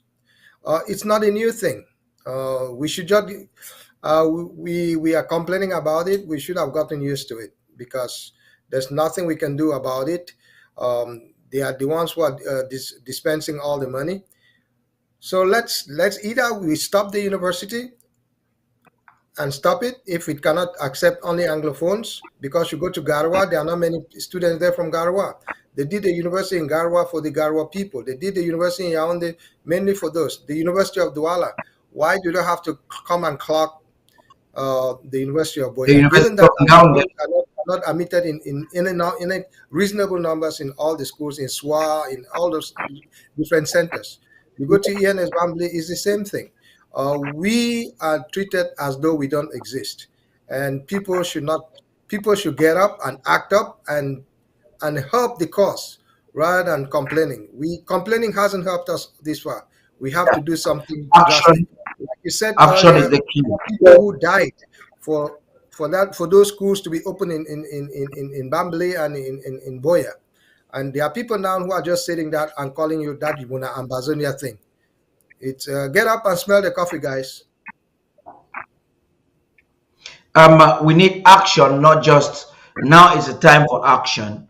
Some of your mates, I'm talking to you, the students in Boya University and graduates who have graduated, who are in a system now they can't get jobs, have died in the bushes. Some are in exile because they do not just want you to be a victim of circumstance, but they want to grant to you a nation that you can truly function as a citizen. It is so unfortunate that in our own nation, it will take us close to 5 decades for a metropolitan city like Bamenda to be granted a university. There is no doubt that this was a calculated attempt to undereducate a people, deny them of their inheritance, and to annihilate them. We have a caller right there and right here, and right after this caller, we might not take any calls again. We will have the barristers conclude on this issue while we call it a night. Yes, caller, go right ahead. Hello, Mr. Padi. Yes, go right ahead, please. Ambazonians can hear you. Okay, thank you. Thank you for picking my call, and thanks to your panelists. I want to go back to this issue of the killings in Mamfe.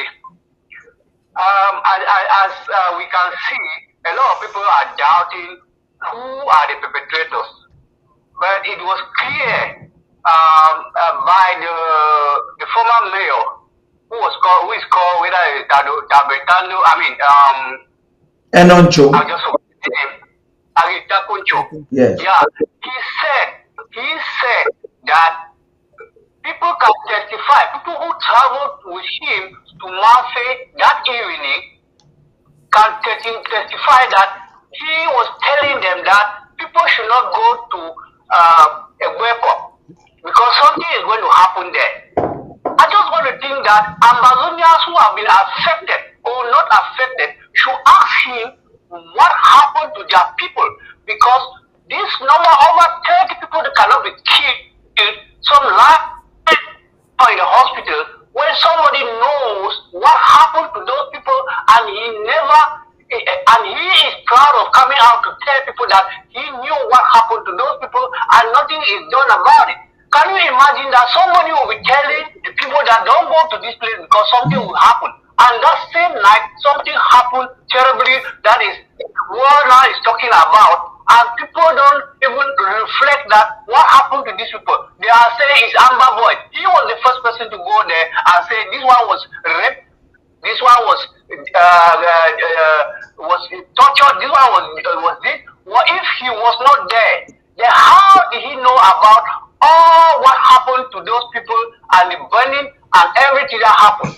So I just want to say that Amazonians should not be doubting who killed their families, and if they have to point their fingers or even go after Takuncho, they should go after Takuncho because they are the people who planned for the killing. Thank you very much. That's a powerful contribution right there. Thank you very much, caller. Barrister Ru, maybe you would want to react to that and also talk on the issue of the students before we hand the mic to Mesa. No, I will not. I will not react on what that gentleman has said because it is the truth. When you want people not to go somewhere, and it happens, you know more than yourself telling the world. That aside, I want to come to this boy at university thing. People have sent their country people to a school and they are sponsoring them. What is our problem there? We are not part of La République du Cameroon. La République du Cameroon is sponsoring its students. Look, La République has used us a lot in the world. You know, La République used us to become members of the Commonwealth. And when it came to Commonwealth scholarships, they were sending only their citizens to go and study in the Commonwealth under Commonwealth scholarships. And we're here crying, our students are here crying about 50,000 that they are sending to 95% of their students and ignoring you. If they give you even 5%, are you not lucky that you have free money from a foreign country? Please, let's be serious.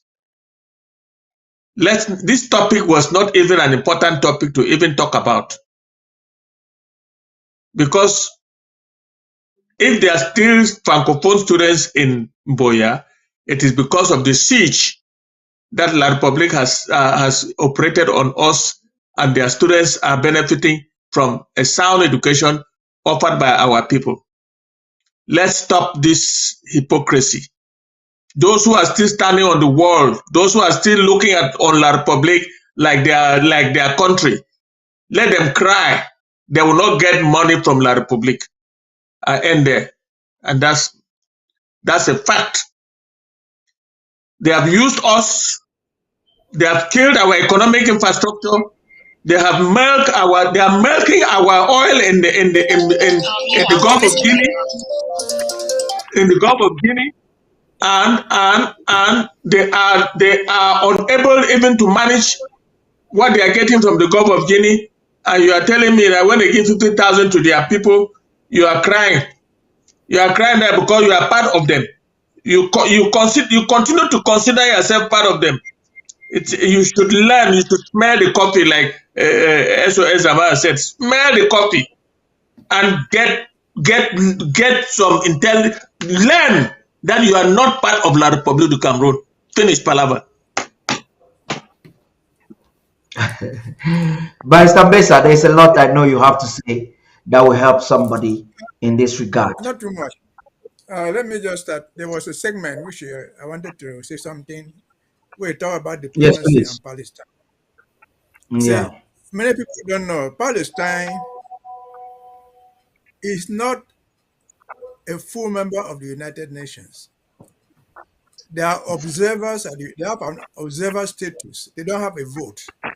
So you're going to Yeah. say, yeah, you can sympathize with their cause, but they are not the ones that are going to bargain for them to ask the They are people more of the than country us. because they have honor and observer status. They don't have a vote there. So, Yeah.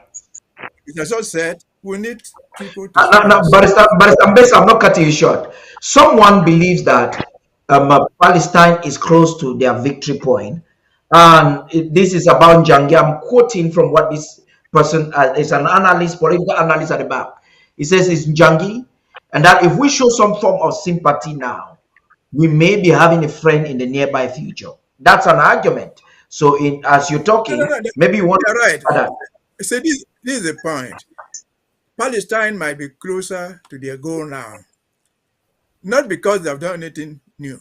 The other thing they have done new is that if Netanyahu, who is the prime minister of Israel, if he has killed 10,000 Palestinians in the last 2 weeks, he has lost at least two. And the Jews, I don't know where you ever a book called, which had the character inside Sherlock the Jew in Molenda. There's nothing as expensive to a Jew like the human life of a Jew. If you kill a Jew, they will never forgive you. But for them to have lost 2,000 of theirs, call them by Hamas terrorists, whatever, they will feel the pain for the rest of their lives. And the Americans are thinking twice. If you listen to the to to the president of the United States, the former president, he said, "Well, what is going on in Hamas is heart-wrenching. The suffering is too much." These are Americans coming to the reality that there's only so much you can do to contain the people in a cave. So if they are doing it, if they are near to their goal, it is because Hamas, they have lost so much in their own human life, but they've also inflicted pain on the Israelis, which is what we are doing. I started this segment by saying that the Republic of America, they have lost 1,426 of their own soldiers. So let us continue doing what we are doing. They will feel the pain. They will be able to go to negotiation, and we'll get it through there. Coming to the schools, I don't know how old you were, Paddy, when this University of Boya started its first medical school. If you remember the crisis in the first medical school there, that cost the chancellor or the vice rector a few months in office because you published the results into the medical school, which were all Anglophones. They said, no, we want regional balance. We want people from Baitua. They canceled the result, dismissed the poor man, then put their own children there who didn't even write the exam.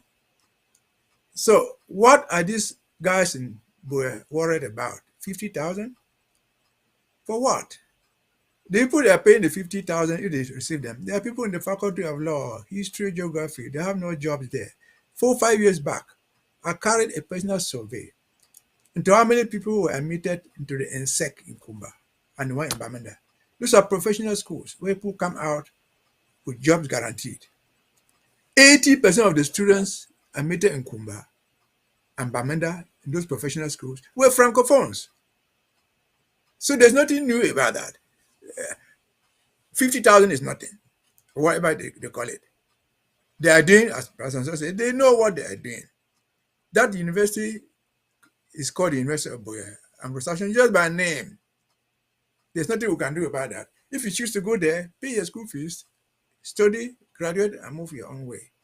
And that will be the end of it until we have our things in order. That nonsense will discontinue. And so, again, in summary, shall we look for allies? We must look for allies. Is the president doing it? I hope he's doing it. But we don't just look for any ally. If this nonsense of African Union were a real union, if our case, I said they have among the African Union, they have a Security Council. That Security Council, they can refer a matter to the Security Council of the United Nations. They say, we have this problem in East Africa. We have this problem in Ambazonia. This how we look at it. They will listen to it. They will listen to it. But the UN Security Council is dead. They have a Human Rights Commission Council, which sits as a court. They can seize the ICC in their own right for any problem that they have handled. The ICC will not just ignore them. They have not done it.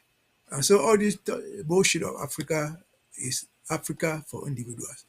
Whatever thing they are doing in Africa, anywhere in Africa, Nigeria, Cameroon, China, Ghana, they are doing it for their own personal benefit of those individual countries. Not even the countries, for the individual leaders in those countries. And so, for us to sit down and count that Africa will come and help us, they will not help us because they have not helped themselves. Africa has not helped itself. Did we not see a few months ago when they were going to bomb and kill Gaddafi? The African Union sent the people told them, go back home, you're not going there. And they came back with their tails between their legs and sat down. And they destroyed Libya. So what Africa were talking about? Even giving them whatever nonsense they call power of the Security Council. They will do nothing with it other than sell it for money and bribe. And so that is how it is. If we must look for people, it is important to get a sponsor who has allies, who can call around and say, this is my cause, and you get some support from them. Don't go looking for people who cannot even help themselves. The African Union, remember, who was voted by the Spanish Sahara, what they call the Western Sahara. The Western Sahara was admitted as a member of the African Union. They have a seat there. But Morocco has successfully kicked them out, and the EU is doing nothing. Nothing. They admitted the Western Sahara as a member of the African Union, OAU at the time. Where are they today? So I don't believe in anything in Africa for now. We have to survive on our own. If we need allies, they are not going to be African allies because they will do nothing to help themselves. They've done nothing. If the whole of Africa could not even be a headquarter in Addis Ababa, somebody had to be a headquarter for them. Then why would they not dance to the tune of that guy? Thank you.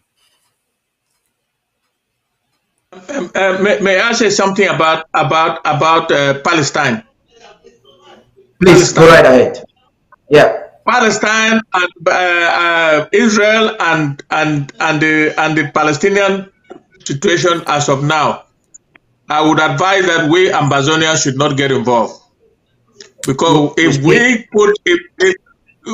we say something, it may affect us very negatively. Let's allow the powers that be struggle on it. We are of no consequence. We will tend to lose if we put our mouth in that conflict. That is my position. In other words, you're saying that from our diplomatic approach, we should stay safe. Yes. With our statements, our choices, and whatever we do. That is amazing. Yes. I just think, can I have a minute? Let me add something. If any of us goes out to support Palestine and criticize Israel, if you go to a congressman or a senator, you talk to the congressional staff, he will tell you that you're anti-Semitic and he will drive you away. So that is exactly that's exactly what I'm saying. That's exactly what I'm saying. Yeah, I'm supporting what you're saying. It is safer for us, as angry as I am, for me to swallow my anger, my bitterness for the support the United States gives Israel and keep quiet. There will come a day, if we gain our full independence and the matter came before the United Nations, we shall be free to cast a vote. But for now, as long as we live in this country, which in quote is not the best in the world as far as those things are concerned, let us stay out of them. Wow. SOS Zama, you wanted to say something briefly?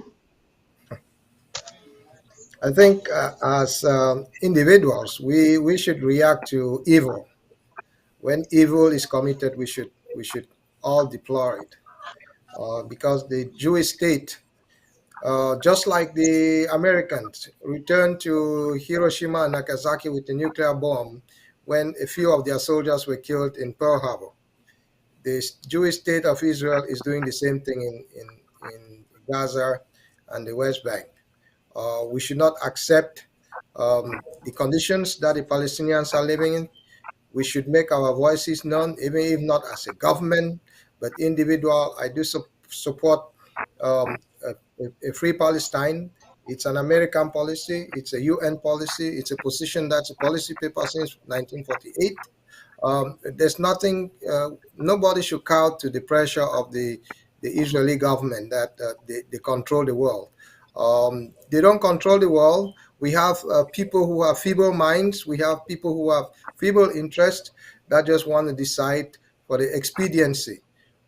It's surprising too that Arab countries like Saudi Arabia, Kuwait, and all those people are sitting by and seeing their citizens molested, just like Nigeria is watching us being killed on a daily basis. It's just a matter of human wickedness, and sometimes we have to decry that.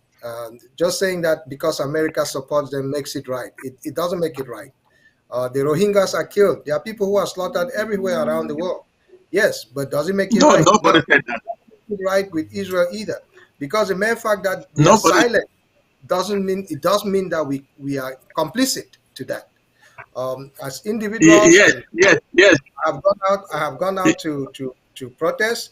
Yes, even in Israel, there are people, Israelites, who do not like what Netanyahu is doing. So it's a question of wrong and right. It's not a question of expediency.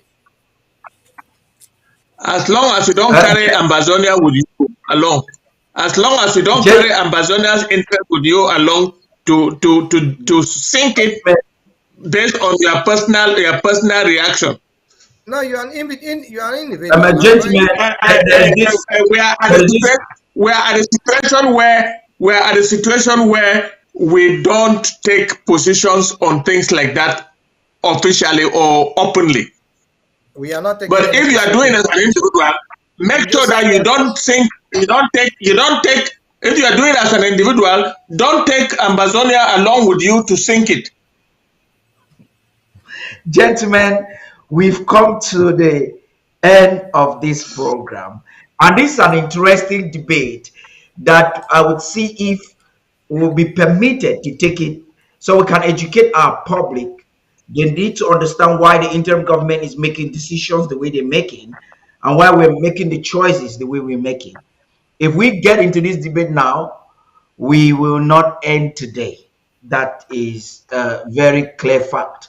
But here is the truth and the power of this story. The truth about it is that injustice anywhere, I don't know if I'm quoting it rightly, is injustice. Yes, it's everywhere. Everywhere. But the interest of Ambazonia at this critical time in the realms of diligent diplomacy is primordial. So while we may to sympathize with those who are facing probably similar challenges as we do, we have to understand that Ambazonian people are looking forward to a diligent leadership during complex times. In this very holistic end, gentlemen, I want to say thank you very much for being a part of this important program. What an incredible evening we've had on Ambazonia this week with Tapa the King. Tonight's show has been filled with insightful discussions, thought-provoking proposals, and enlightening education. We are truly grateful for the opportunity to share this platform and engage with our esteemed audience and analysts. But firstly, we would like to express our deepest gratitude to the generous donors of ABC Amber TV. I'm talking about the club members, the patrons, the board members, and all those who sympathize with us financially. Without your support, none of this would have been possible. Think about it for 1 minute after the different noises if we were not here. Your contributions have empowered us to continue bringing important discussions to the forefront and shedding light on crucial issues affecting Ambazonia during this time of war. Tonight we have witnessed the power of diplomacy and self-defense in shaping the direction of our beloved Ambazonia. Our political analysts have presented exceptional proposals reflecting their unwavering dedication to the betterment of our nation.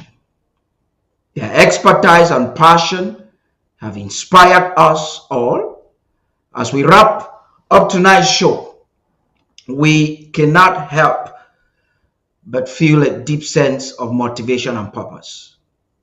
The discussions we have had tonight have ignited a flame within us, fueling our determination to drive positive change and to fight the war to its logical end. We have listened and learned, and now it is time to take these valuable insights and put them into action. We call on government officials and every Ambazonian stakeholder to take this into consideration. But rest assured, our journey does not end here. The end of one show only signifies the beginning of another. We have many more incredible episodes lined up, ready to inform, inspire, engage you in the upcoming weeks. Together, we will continue to amplify the voices of Ambazonia, striving towards brighter future for our nation, telling the world our own stories with our own mic.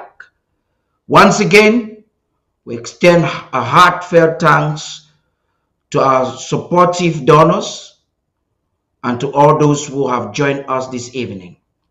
Your involvement and dedication have made this show a true success. Let us carry the spirit of tonight's discussion with us. Run with it as we navigate the challenges ahead and work collaboratively towards building a stronger Ambazonia. The year is fast approaching to its end. We expect you to come together. Stay tuned for our next show. That will be next Saturday. We will delve deeper into pressing matters that shape our nation. Until then, let us remain united, resilient, and inspired. Together, we will make a difference. Thank you and good night. It's been Tapa the King, and see you next time.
Forgotten voices.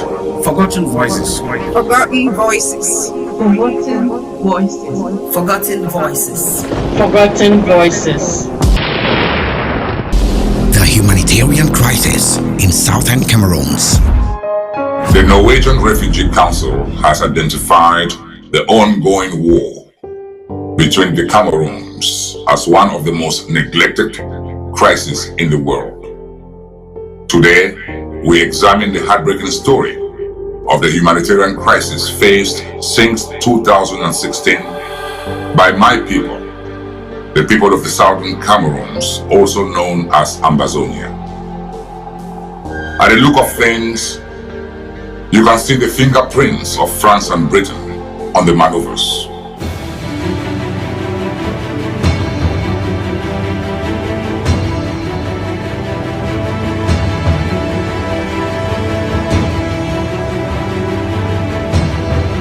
To understand the root cause of this conflict, the war, we must go back to the failed decolonization by the United Nations, followed by annexation and recolonization by the French Republic of Cameroon, an unfortunate reality in modern day history, or should we say an international conspiracy against the people of southern Cameroon. The UN General Assembly Resolution 1608, Article 15, explains the historicity and the legality of our quest in very clear terms. However, the proximate or immediate cause of the conflict began in September and October of 2016.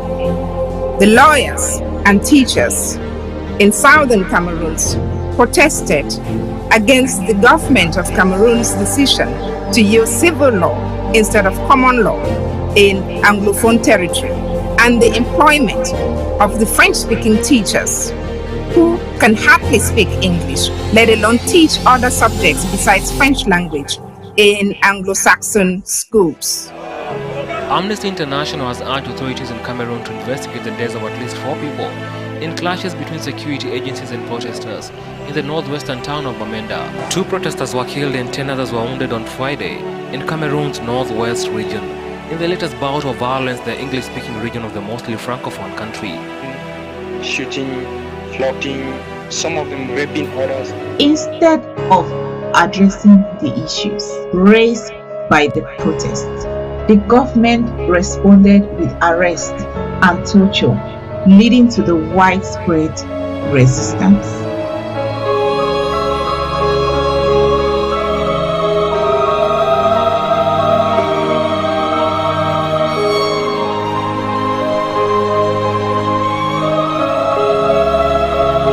The restoration movement gained momentum, culminating in the establishment of the Federal Republic of Ambazonia.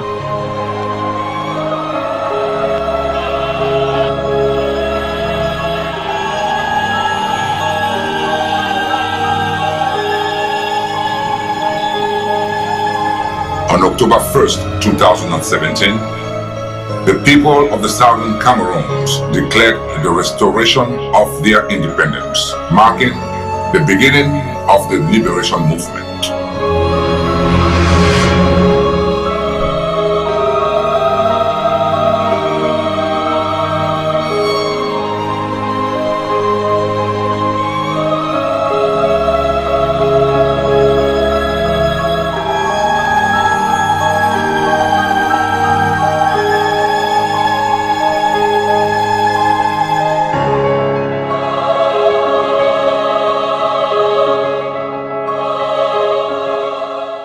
Since 2017, the people of southern Cameroon have endured immense suffering. Over 45,000 lives have been lost, and more than 400 villages have been razed to the ground. There are among an estimated 40,000 Anglophone refugees registered on Nigerian soil who have walked, sometimes for days. Today, over 1.5 million Southern Cameroonian refugees seek safety and shelter, with the majority finding refuge in neighboring Nigeria. Meanwhile, more than 1 million are internally displaced within their own homeland.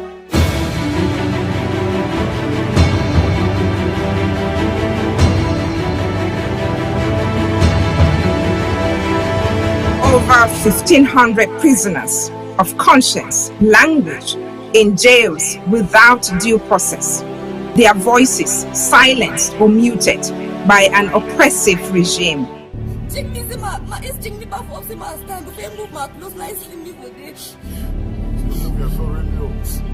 So it happened now so for petrol stations. More than 500 cases of rape have been reported, with many going unreported. The scars of this horrifying violence run deep within the community.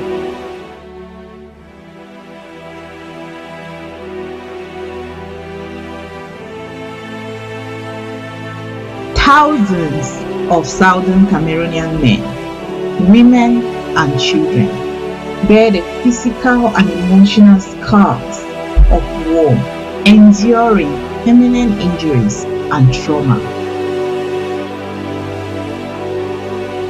Since the onset of the war, thousands of children and youth have been reported missing, further amplifying the anguish faced by families torn apart.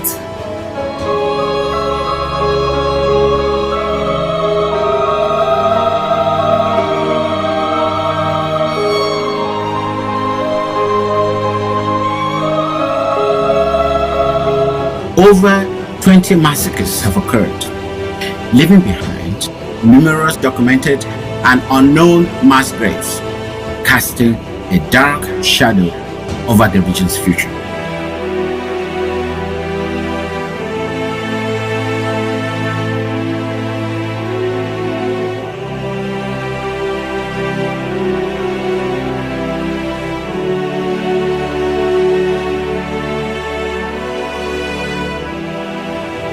The atrocities perpetrated by the Republic of Cameroon in the southern Cameroons must not be forgotten. We must shed light on the untold stories, demanding justice and international recognition. Thank you for joining us today and listening to the story of a people abandoned by the international community. Our fight for international recognition and self-governance continues. For more information and to support our cause, visit www.ambazoniagenocidellibrary.com.